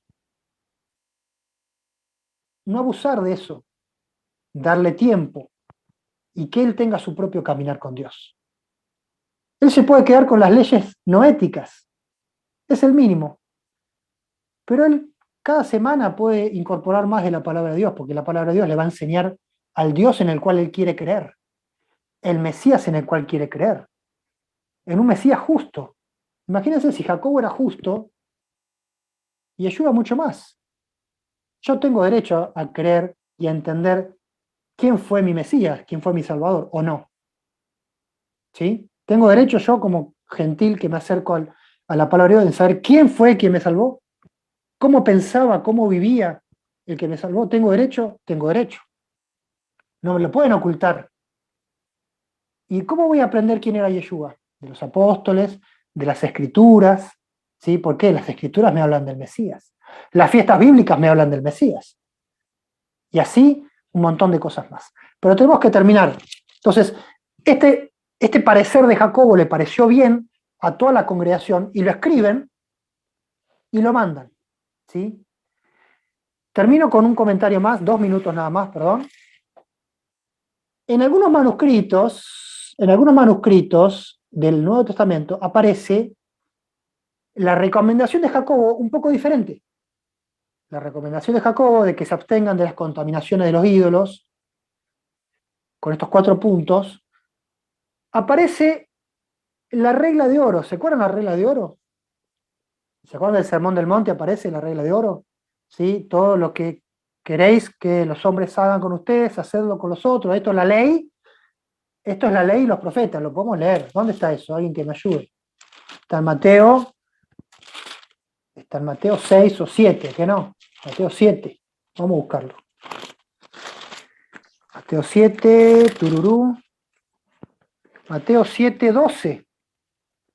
Así que todas las cosas que queréis que los hombres hagan con vosotros, así también haced vosotros con ellos. ¿Por qué? ¿Por qué dice Yeshua? Porque esto es la ley y los profetas. O sea, ley y profetas es hablar del Antiguo Testamento, ¿sí? ¿Cómo se referían ellos en el tiempo de Yeshua? La ley, los profetas y los salmos. Entonces, ley y profetas es Biblia. En un manuscrito aparece que Jacobo recomienda la regla de oro al revés, que era como era conocida en el judaísmo. No hagas a los otros lo que para vos es odioso que te hagan. ¿Está bien? Es lo mismo, puesta en negativo o puesta en positivo. Esa misma regla de oro que acá Yeshua dice que es el resumen de la ley y los profetas, aparece en la Didaché. ¿Qué es la Didaché? La Didaché es un tratado apostólico que era tipo un manual de escuela dominical, de escuela bíblica. ¿Sí? Encontrado de un tiempo después, quizás un poco después del tiempo de Hechos 15, donde se le enseñaba, sobre todo al gentil, ¿sí? Era como un cursito de discipulado para gentiles. ¿Está bien? Didaché, lo pueden buscar. Muy interesante. Ahí aparece la regla de oro. Y en el judaísmo, la escuela de Gilel, que era la escuela más contemporizadora, era la escuela que sigue Jacobo, la escuela de estos fariseos que querían hacer prosélitos, que se circuncidaban a los gentiles, era la escuela de Shammai, una escuela rabínica más dura, que a los gentiles los tenía allá abajo, los miraba muy de arriba, y la escuela de Gilel levantaba al gentil, apuntaba a la justicia del corazón y no a lo externo, mucha asociación de la escuela de Gilel con la enseñanza de Yeshua y de los apóstoles. Y en esa escuela de Gilel estaba esta regla de oro, ¿sí? Que es el resumen de la ley y los profetas. Ahora es muy significativo que en un manuscrito aparezca que Jacobo recomendó a los gentiles seguir la regla de oro, porque lo que está queriendo decir acá es cómo le enseño la ética bíblica a un gentil. ¿Cómo le enseño la ética bíblica a un gentil en 5 minutos, diríamos? Bueno, la regla de oro. Entonces, gentil, sentate, presta atención. Todo lo que a vos no te gusta que te hagan, no lo hagas a los demás. Con eso vas a acertar el 80%, el 90% de los mandamientos. ¿Se dan cuenta? Es como una regla memotécnica. Entonces, este es el contexto de Hechos 15. Hechos 15 le da libertad al gentil, le da una zona ancha para que se maneje. El objetivo es no acosar al gentil, sino que el gentil crezca a su ritmo, ¿sí? Que crezca a su ritmo, pero cerca de Israel, cerca de las Escrituras. Tan cerca como él decida, tan cerca como el Espíritu Santo lo guíe, pero no tan cerca como un fariseo fanático quiera imponer, ¿sí? Con buena intención, pero equivocándose, ¿sí? El fariseísmo estaba dentro de la iglesia primitiva, de la comunidad de Jerusalén, y Jacobo se ve que lo tenía que tener cortito, porque le salía de adentro esta cuestión de querer controlar al otro, ¿sí? Y Pedro habla de la gracia del Mesías. ¿Qué es gracia? Gracia es tiempo, ¿sí? Cuando uno pide gracia, está pidiendo tiempo. Cuando no puedo pagar un préstamo, ¿sí? Cosa que para los argentinos es moneda corriente. Nuestro gobierno no puede pagar los préstamos que tomó. ¿Qué pide? Gracia, ¿sí? Vamos a reperfilar la deuda. ¿Qué quiere decir? Estoy pidiendo gracia. No te puedo pagar mañana, te pago pasado. Entonces, gracia es que el gentil va a tener tiempo para desarrollar su espiritualidad. Y la iglesia de Jerusalén le garantizó al gentil gracia. En la segunda charla vamos a ver qué pasó con esa gracia. ¿Será que hicimos buen uso de esa gracia o hicimos mal uso de esa gracia? ¿Qué pasó con esa zona de seguridad entre el temeroso de Dios y el prosélito, esa zona ancha donde uno puede manejarse como gentil? ¿Será que permanecimos en esa zona o saltamos y nos fuimos a otro lado? ¿Será que el fariseísmo se disfrazó de otras cosas y vinieron otros fariseos que no se llaman fariseos a imponernos cosas diferentes? ¿Será que hubo abuso espiritual no de fariseos sino de otros? ¿Sí? Todo eso en el próximo capítulo, como diría. Así que, María, no me mires mal, ya sé que estás ahí diciendo que ya termino mi tiempo. No hablo más y pasamos a las preguntas. Bueno, Juan Pablo, te agradecemos, la verdad que una charla excelente. Yo hace años que estudio la Biblia y hoy aprendí cosas nuevas, así que imagínate los que no han estudiado tanto la Biblia, esta distinción que hiciste entre la ley escrita y la ley oral, muy bueno, porque digamos, si uno entiende eso, ahí empieza a entender muchas cosas, ¿no? De que digamos Pablo y los apóstoles no rechazaban la ley escrita, la Torá, ¿no? Porque, viste, cuando uno lee el Nuevo Testamento, no, porque la ley, ¿no? Se está refiriendo a esta ley oral, con la cual, así que, buenísimo, aprendí cosas nuevas, Juan Pablo. Tengo una pregunta yo, antes que los demás pregunten. ¿Viste cuando le recomienda, digamos, Santiago, ¿no? Cuando recomienda, que dice, que bueno, que dejen la fornicación, la idolatría, ¿no? Y el comer carne ahogado de sangre. Bueno, yo veo que la cristiandad ha mantenido más o menos lo de la idolatría y lo de la fornicación. Lo que no sé es por qué hoy día se excluye lo de la sangre. ¿Cuál sería la interpretación por la cual nosotros a eso ya no le damos bolilla? Bueno, acá cuando habla de ahogado y sangre, La Ajá, interpretación en general se entiende que sangre sería homicidio, digamos, violencia física, homicidio, y ajá, ahogado sería comer la sangre, la carne con la sangre, digamos, ¿no? ajá, Eh, entonces, pero sí es parte de la, digamos, de la pureza, es como el mínimo de pureza que en Israel estaba muy claro y que en los gentiles, en el mundo gentil siempre se comió sangre, ¿sí? sí, Inclusive muchas culturas la sangre siempre estuvo, inclusive, bueno, en los cultos satánicos siempre hay sangre, inclusive sangre humana. ajá, ajá. Hay un simbolismo Porque, muy fuerte con eso. Y porque el porque, sangre, sí, sí, sí, sí, decime. no, no, porque nosotros nos comemos un bife y no le sacamos la sangre. Bueno, el judío también se come un bife. El tema está ahí en la cuestión de cómo está todo, bueno, en el judaísmo estas cosas son muy importantes. La santificación en Israel tiene que ver con estas cosas también.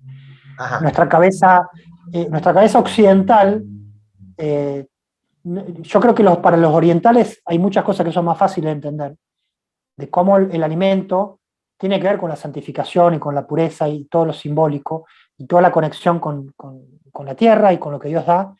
De ahí viene la oración antes de comer, ¿no? Y en el judaísmo después de comer, cosas que hemos heredado, pero en el paganismo la sangre siempre tuvo otra connotación.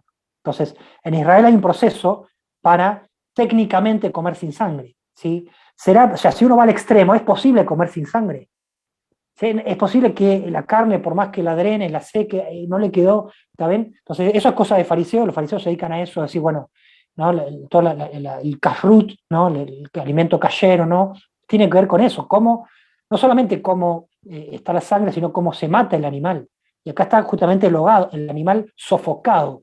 El animal sofocado muere con toda la sangre adentro. Y esto, después los médicos y todos los que saben de biología y demás, dicen, bueno, y, la cuestión de las toxinas y demás, pero más allá de eso, la forma de faenar judía tiene que ver con el escurrir la sangre. ¿Sí? y Entonces Juan no quiere decir Pablo, que no haya, a mi entender, que no haya ninguna partícula de sangre, sino conceptualmente no se come la sangre, ¿sí? Ni claro, comidas hechas con sangre. y Eso, nosotros como gentiles deberíamos comer carne sin sangre. bueno, hay mucha legislación, digamos, gentil o cristiana sobre esto, por eso mencioné lo de Cornelio. Muchos dicen, bueno, Cornelio, Dios abolió el kashrut en Hechos 10, Dios abolió la dieta judía en Hechos 10. ¿Por qué? Porque bajó un lienzo con animales reptiles y demás. Ajá, Entonces el gentil ahora no tiene, o sea, no solamente el gentil, sino que el judío ya, si sigue comiendo en la dieta judía es por caprichoso y no porque Dios quiere.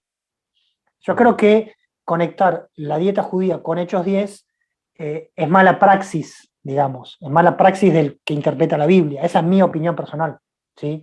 Porque de lo que está hablando es de las personas gentiles, no del alimento. Porque de hecho Pedro ni mató ni comió, ¿sí? Cuando le dicen a Pedro mata y come, ni Pedro ni mata ni come, sino que se queda perplejo, ¿sí? La mm, comida se la estaba haciendo el amigo abajo, en la planta baja, en su casa, que es Simón el Curtidor, ¿sí? Seguramente una comida kasher. Ahora, lo que está ahí en juego en Hechos 10 es que el gentil no sea considerado un cerdo, porque en la jerga judía, ¿sí? Un gentil es un cerdo, para aquellos que no le gustaban los gentiles. Entonces, para llamarlo impuro, lo llamaban cerdo. Después, los gentiles van a llamar a los judíos cerdos, pero eso es otra historia, eso ya es Edad Media. No sé por qué los gentiles llaman cerdo a los judíos, pero bueno, hasta el día de hoy se usa, ¿eh? Es medio como un insulto antisemita, nazi, pero todavía está presente. Entonces, yo creo que es otro tema. eh, yo creo que el judío no fue abolida la ley, la dieta judía no fue abolida para el judío, y por otro lado el gentil no está obligado a seguir la dieta judía, si es un precepto para Israel. ¿Sí? Es un tema para legislar. Un temeroso de Dios no está obligado a seguir la dieta judía, pero sí está obligado a no comer ahogado, según las palabras de Jacobo. ¿Está bien? ¿Sí? ¿Por qué? Porque Jacobo no dijo, el gentil tiene que comer como un judío. Jacobo dijo, no tiene que comer ahogado, que significa un animal sacrificado a los ídolos y que tiene sangre, o comer con sangre. ¿Sí? ¿Por qué? Porque eso es algo que en la Torá claramente deja en claro, ¿sí? Porque en la sangre está la vida, la sangre se derrama y cada muerte de un animal, en el concepto judío, es una muerte sacrificial, ¿sí? Entonces, por eso el Cordero de Pascua era sacrificado en el templo y recién después se comía. Entonces, ahí es importante, ¿sí? Que cuando se derrama sangre, si yo quiero derramar sangre y ser sin culpa, ¿sí? Yo derramo sangre de un animal y soy sin culpa, tiene que haber una intermediación, tiene que haber un acto sacrificial, tiene que haber algo que Dios avale eso. ¿Está bien? ¿Está bien? Entonces, parte de ese aval de Dios es que el que sacrifica derrama la sangre y no la come, en forma de respeto a Dios que dio la vida a ese animal del cual yo me sirvo. ¿Está bien? Ahora, con respecto a la visión gentil sobre todo esto, creo que es tema para profundizar. Yo creo que Hechos 15, vuelvo a decir lo que estaba en el principio, no es un texto que se estudia mucho, y particularmente esta cuestión de la sangre se pasa por alto porque se cree que en otro lado de la Biblia Dios anuló todo lo que tiene que ver con comida, ¿sí? Y entonces, hoy por hoy, a Dios no le interesa la comida, porque la comida es algo externo y a Dios le interesa el corazón. Ese es un argumento, digamos, que uno puede encontrar por ahí. Está en cada uno de nosotros aceptarlo o no, ¿sí? Yo creo que la palabra es clara y tenemos que ser cuidadosos al usar pasajes bíblicos para decir lo que supuestamente Dios dijo o Dios estableció, ¿sí? Entonces, hay pasajes donde Pablo habla de los alimentos sacrificados a los ídolos, está en Corintios, está por ahí, ¿sí? Era un tema importante, por eso Jacobo lo pone acá en Hechos 15, ¿sí? Porque era muy presente, ¿sí? Era muy presente, ¿está bien? Entonces Pablo después va a hablar sobre estos temas, no solamente la sangre, sino la carne consagrada a ídolos, ¿sí? ¿Se acuerdan? Que comer o carnicería, comer sin preguntar, porque hay cuestión de conciencia, acá tenés que ver con quién te estás asociando y demás, ¿sí? Y eso para gentiles, ¿sí? El judío ya tenía sus cosas claras. Lo que está claro acá en Hechos 15 es que para el judío no tenía problemas, no había dudas sobre el judío, la situación era el gentil. El judío tenía todo muy claro, ¿sí? Ya se venían peleando entre ellos, el que era más fariseo, el que era más celote, el que era mesiánico, el que era más esenio, cada uno según su atracción, se iban puliendo entre sí y había una cuestión que estaba establecida desde hace mucho tiempo, ¿sí? Entonces Hechos 15 no tiene nada que ver con judíos, tiene que ver con el gentil, ¿no? Entonces Hechos 51, ¿sí? Porque hoy la discusión es, con esto termino, la discusión es, cuando hoy el judío se convierte, ¿sí? Muchos dicen, bueno, tiene que hacerse gentil, ¿no?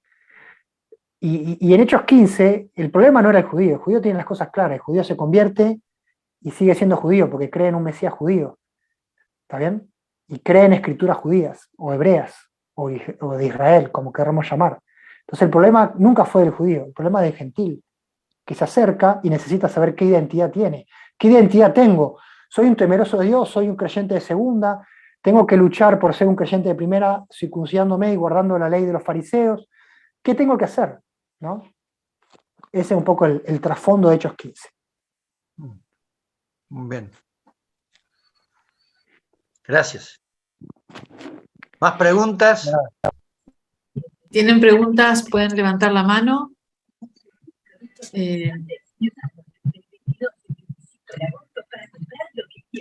Yo tengo dos preguntas.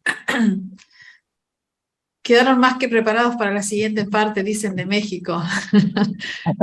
Quería decir que hay 8 países, hoy fuimos 8 países de Latinoamérica.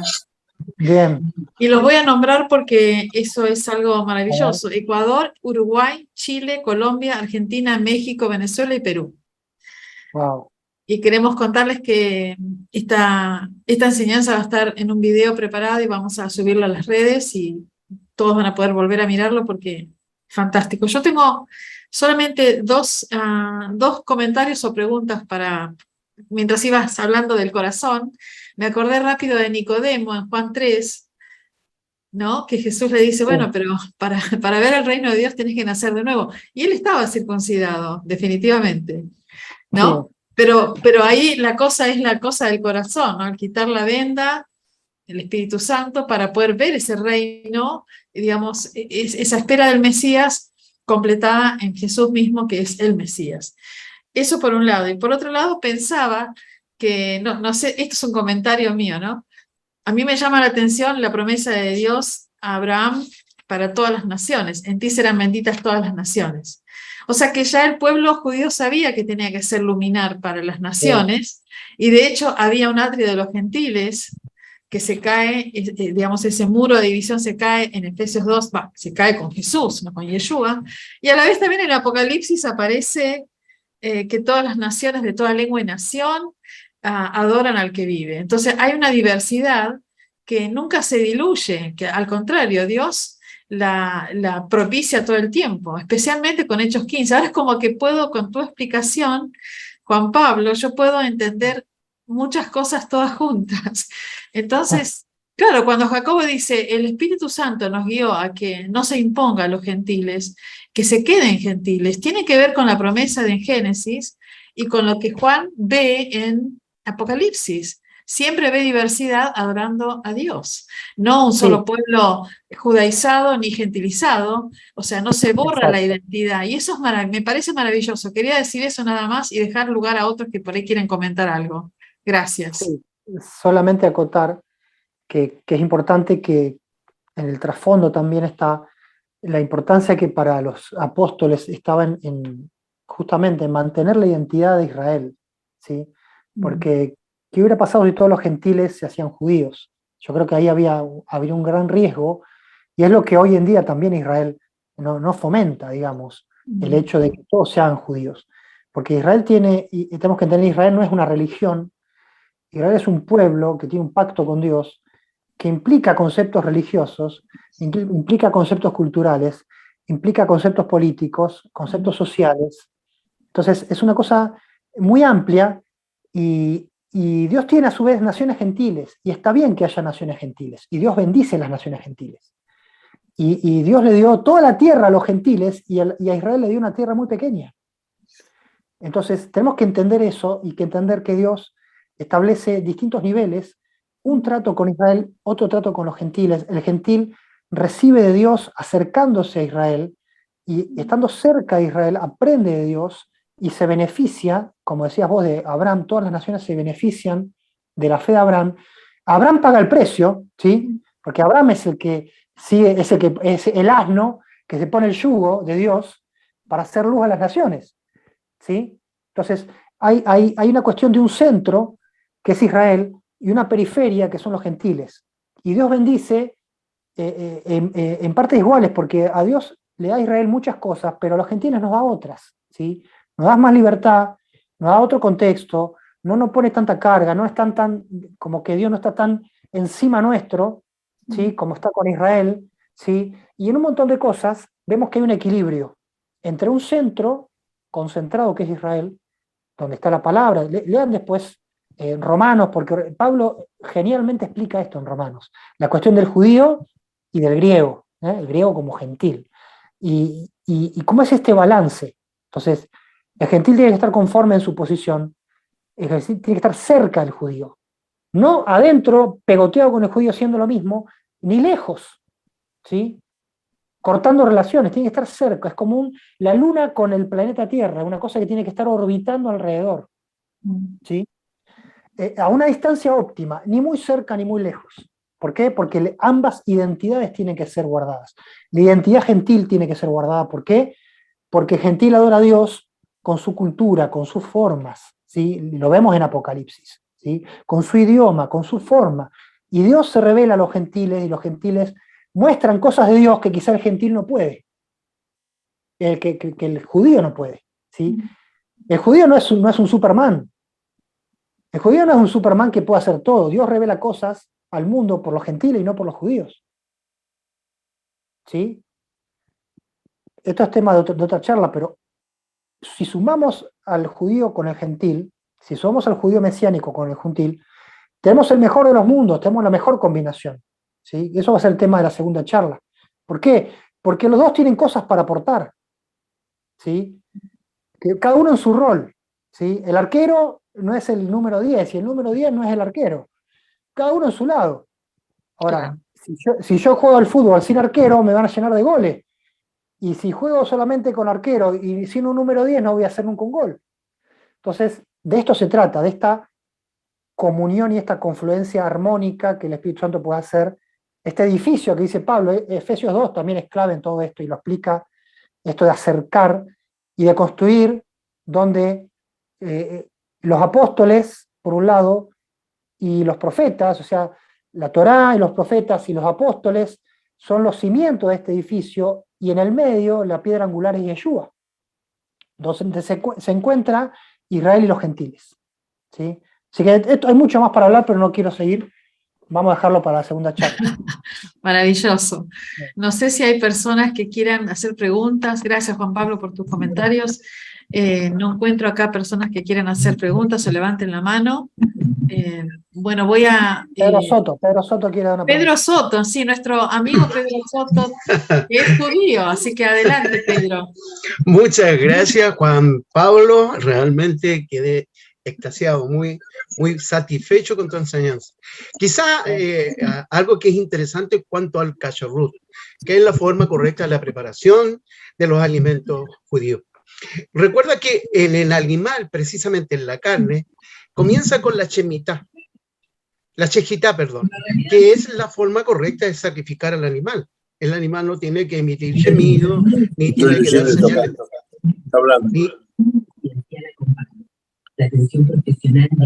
Ni tiene que dar señal de sufrimiento. Al igual que hoy, por ejemplo, el pollo, el ave. Antiguamente había una forma muy cruel de sacrificar una gallina, un pollo, se le torcía el cuello y eso provocaba que el animal muriera por ahogo. Hoy no. La técnica correcta de la mayoría de estas empresas, al pollo, al ave, le dan un golpe corriente, lo matan de esa manera y después lo pelan. La idea es esa, o sea, el animal no tiene que morir de la forma cruel.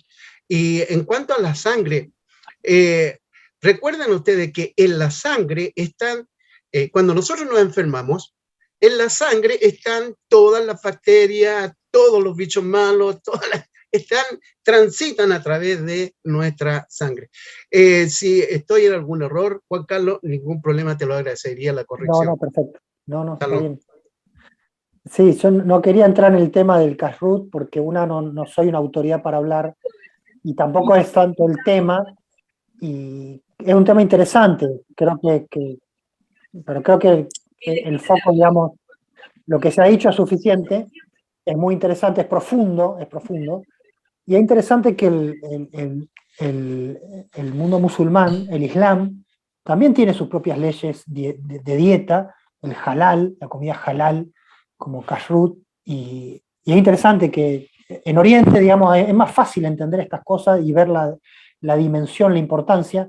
En Occidente recién ahora, a partir de los que estudian más y de que los proponen alimentación saludable, recién ahora estamos saliendo un poco del sopor o de esa cuestión medio romana, quizás medio romana, de que dale que va, comamos de todo, total, a Dios le interesa el corazón y no el cuerpo, digamos. Esto es muy occidental, es muy romano, ¿sí? Se ha colado en nuestra forma de verla y de ver la fe.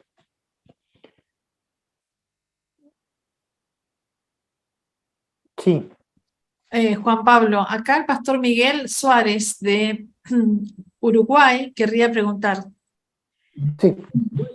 Buenas noches. Disculpe que entré medio tarde a la charla y por razones personales puede estar. Recién estaba hablando el hermano mesiánico referente al tema de los animales ahogados. Pregunto porque hay cristianos que comen morcilla, y la morcilla es la sangre, cocida o lo que sea. Una es esa. Y lo otro es que yo tengo un texto acá de la Nueva Versión Internacional donde dice la palabra, dice lo siguiente: más bien debemos describirles que se abstengan de lo contaminado por los ídolos, y después dice de la carne de animales estrangulados. Entonces, la pregunta es, inclusive más, en las carnicerías acá, en Uruguay, venden cuando matan una vaca preñada, está el animalito muerto, y hay gente que come cristiano. Entonces queremos saber qué opina usted al respecto. Bueno. Perdone, pero seguimos. Sí. Arrancamos con Hechos 15 y terminamos con la morcilla. Bueno, así es la vida. No, pero sí, porque es una idea importante. No lo digo por usted. Digo yo por no lo como. Las cuestiones prácticas. Y bueno, yo creo que según Hechos 15, la enseñanza está clara. Jacobo está apuntando que está apuntando algo de dieta, digamos, que tiene que ver con animal estrangulado y el mandamiento de comer la sangre con la carne, que está en la palabra de Dios, más allá de Hechos 15 está en el Antiguo Testamento. Eso es un punto, el punto de la sangre es un punto, y el punto de la dieta, el kashrut o la dieta judía o la dieta de la Torá es otro. El gentil que se acerca recibe estas 4 leyes, en las cuales está una que apunta a la sangre. Entonces yo creo que como para un gentil debería considerar seriamente la ingesta de sangre, ¿sí? Un gentil debería considerar seriamente, a la luz de Hechos 15, debería profundizar el estudio, debería buscar información, y porque esto es no es cosa de judíos que el Nuevo Testamento viene a abolir, porque esto se genera en el Nuevo Testamento. Esto es algo que Jacobo da para los gentiles. ¿Está bien? Claro. No es algo que sale, sino algo que entra. ¿Sí? Es una ley de Jacobo, padre de la iglesia, el líder de la iglesia de Jerusalén, que en el contexto que les expliqué, amando a los gentiles, no queriendo que el gentil sea acosado, no queriendo que el gentil sea abusado espiritualmente, escribe el mínimo, ¿sí? Hoy por hoy quizás no se ve claramente la conexión de la sangre con la idolatría. Quizás hoy no está tan claro. En el mundo del siglo I, eso estaba presente. Ahora, para Israel, la sangre es un límite histórico desde siempre. No se come sangre, ¿sí? Entonces, el gentil que se acerca tiene esta prescripción de Jacobo, Santiago, que haríamos bien en respetar. Más allá que Jacobo nos da flexibilidad en cuanto a otras cosas, ¿sí? Inclusive la dieta judía. Pero acá no estamos hablando de dieta judía, estamos hablando de contaminación de ídolos, ¿sí? Exactamente. La dieta judía, si un gentil puede comer o no comer cerdo, todo eso es dieta judía, o no solamente cerdo, que lo más famoso, es un montón de otras cosas, ¿sí? Son impurezas, no es que un judío se va al infierno por comer cerdo, por ejemplo. ¿Sí? Tenemos que entender cuál es la pena del judío, o cuál es la pena del judío cuando come cerdo. Es impuro hasta la noche. ¿Sí? Leemos la Torá, si come una paella con algunos frutos de mar, o come cerdo, o se come, no sé, un murciélago, ¿sí? Se va a China y come murciélago, el judío es impuro hasta la noche, ¿sí? Inclusive el judío cuando está fuera de tierra de Israel no es obligado a guardar kashrut, porque no va a encontrar alimento elaborado según la dieta judía. Eso hay una flexibilidad, en eso hay flexibilidad, y Jacobo no lo impone, ¿sí? Aunque hay mucha sabiduría y hay mucho principio espiritual atrás de la dieta judía. Y haríamos bien en estudiarla y en prescribirle cada uno delante del Señor, orar que guarde y que no, sin acoso, como diría Jacobo. Ahora, el tema de la sangre es más pesado, ¿sí? Es más pesado. Yo creo que, permítame, sí. El motivo es por el siguiente, de que he hablado con algunos cristianos, les he dicho referente a esto, de no comer sangre, ya sea de la manera que sea, y dice, sí, pero eso ya fue en el pacto antiguo. Ahora, yo creo que esto, que Jacob como habla y aconseja, debemos que cumplir, no como ley, sino por gracia al Señor, que eso se debe cumplir, no comer sangre de la manera que sea. Claro, teniendo Hechos 15, es algo del nuevo pacto, digamos, en la jerga de la persona que te lo comentó. O sea, esto es nuevo pacto, lo que dice Jacobo es nuevo pacto 100%.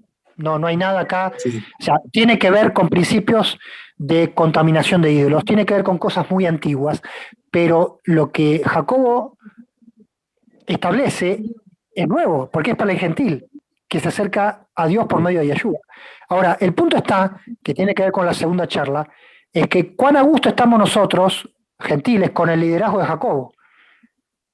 Cuán a gusto estamos nosotros si Jacobo estuviera personificado y lo tuviéramos al lado nuestro. ¿Sí? Porque desconocemos, para nosotros es un perfecto desconocido Jacobo. Conocemos a Pablo, Sí. sabemos de Pablo, pero de Jacobo no sabemos nada. Pero Jacobo era el líder, Sí. Jacobo marcó el norte de la comunidad de Jerusalén, la comunidad en todo el mundo conocido de Jerusalén a Roma. Tanto es que Pablo viene a Jerusalén a preguntarle a Jacobo qué opinaba, y lo que Jacobo dijo fue lo que Pablo llevó la cartita a Antioquía. Ajá, Entonces, muy bien. Hechos 51 tiene que ver con esto. Hechos 51 tiene que ver, hoy en día yo, ¿qué lugar le doy a Jacobo como autoridad en mi vida? ¿Sí? ¿Qué autoridad le doy a La Hechos pregunta. 15 en mi vida? Sí. ¿Sí? Eso lo vamos a charlar bien en la segunda parte. Bueno, muy bien. Entonces estaremos ahí. Muchas gracias por el dato. Que Dios le bendiga. Amén. Gracias. Bueno, buenísimo. Gracias por la participación de todos y Juan Pablo, es un fascinante el tema, cómo se abren nuevas aristas, y eso es lo maravilloso de este estudio. Gracias por la preparación y por todo lo que has traído, y sabemos que es de parte de Dios. Así que bueno, Pastor Agustín, quizás tenemos acá dos pastores, el pastor Pedro Soto y Miguel. ¿Podrían ellos cerrar el tiempo de oración, el tiempo de enseñanza con oración? Ambos, Uruguay y Chile.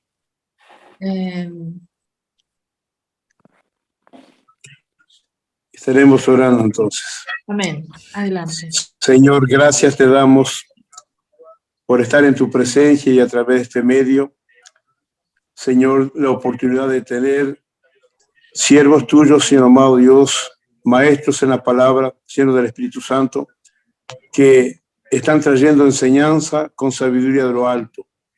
Señor, bendice a Dios esta comunidad y bendice, Dios mío, cada palabra que se soltó, cada enseñanza, Señor, que podamos aprender y madurar.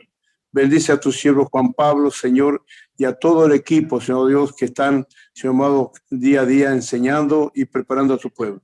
Muchas gracias, Señor, y te pedimos por la paz también de Jerusalén, y que tú estés bendiciendo a cada integrante. Bendice, oh Dios mío, a tus siervos, en el nombre de Jesús Adonai. Amén y amén, Señor. Bendito eres tú, Dios nuestro Rey del universo, Dios de Abraham, Dios de Isaac, Dios de Jacob, Dios de nuestros padres. Abba, en Yeshua te doy gracias por este momento maravilloso. Gracias por tu siervo, Padre mío, como lo ha dicho el pastor. Gracias por Juan Pablo, por el pastor Agustín y todo aquel, Padre mío, que se ha conectado. Hemos aprendido y sido enriquecidos con tu palabra. Gracias por esta instancia. Bendiga, Padre mío, desde lo alto a mis hermanos. Padre Celestial, mírenlo usted desde arriba, desde los altos cielos, Señor, y ponga en cada uno de mis hermanos paz, por los méritos de nuestro bendito Mesías, Yeshua. Amén y amén.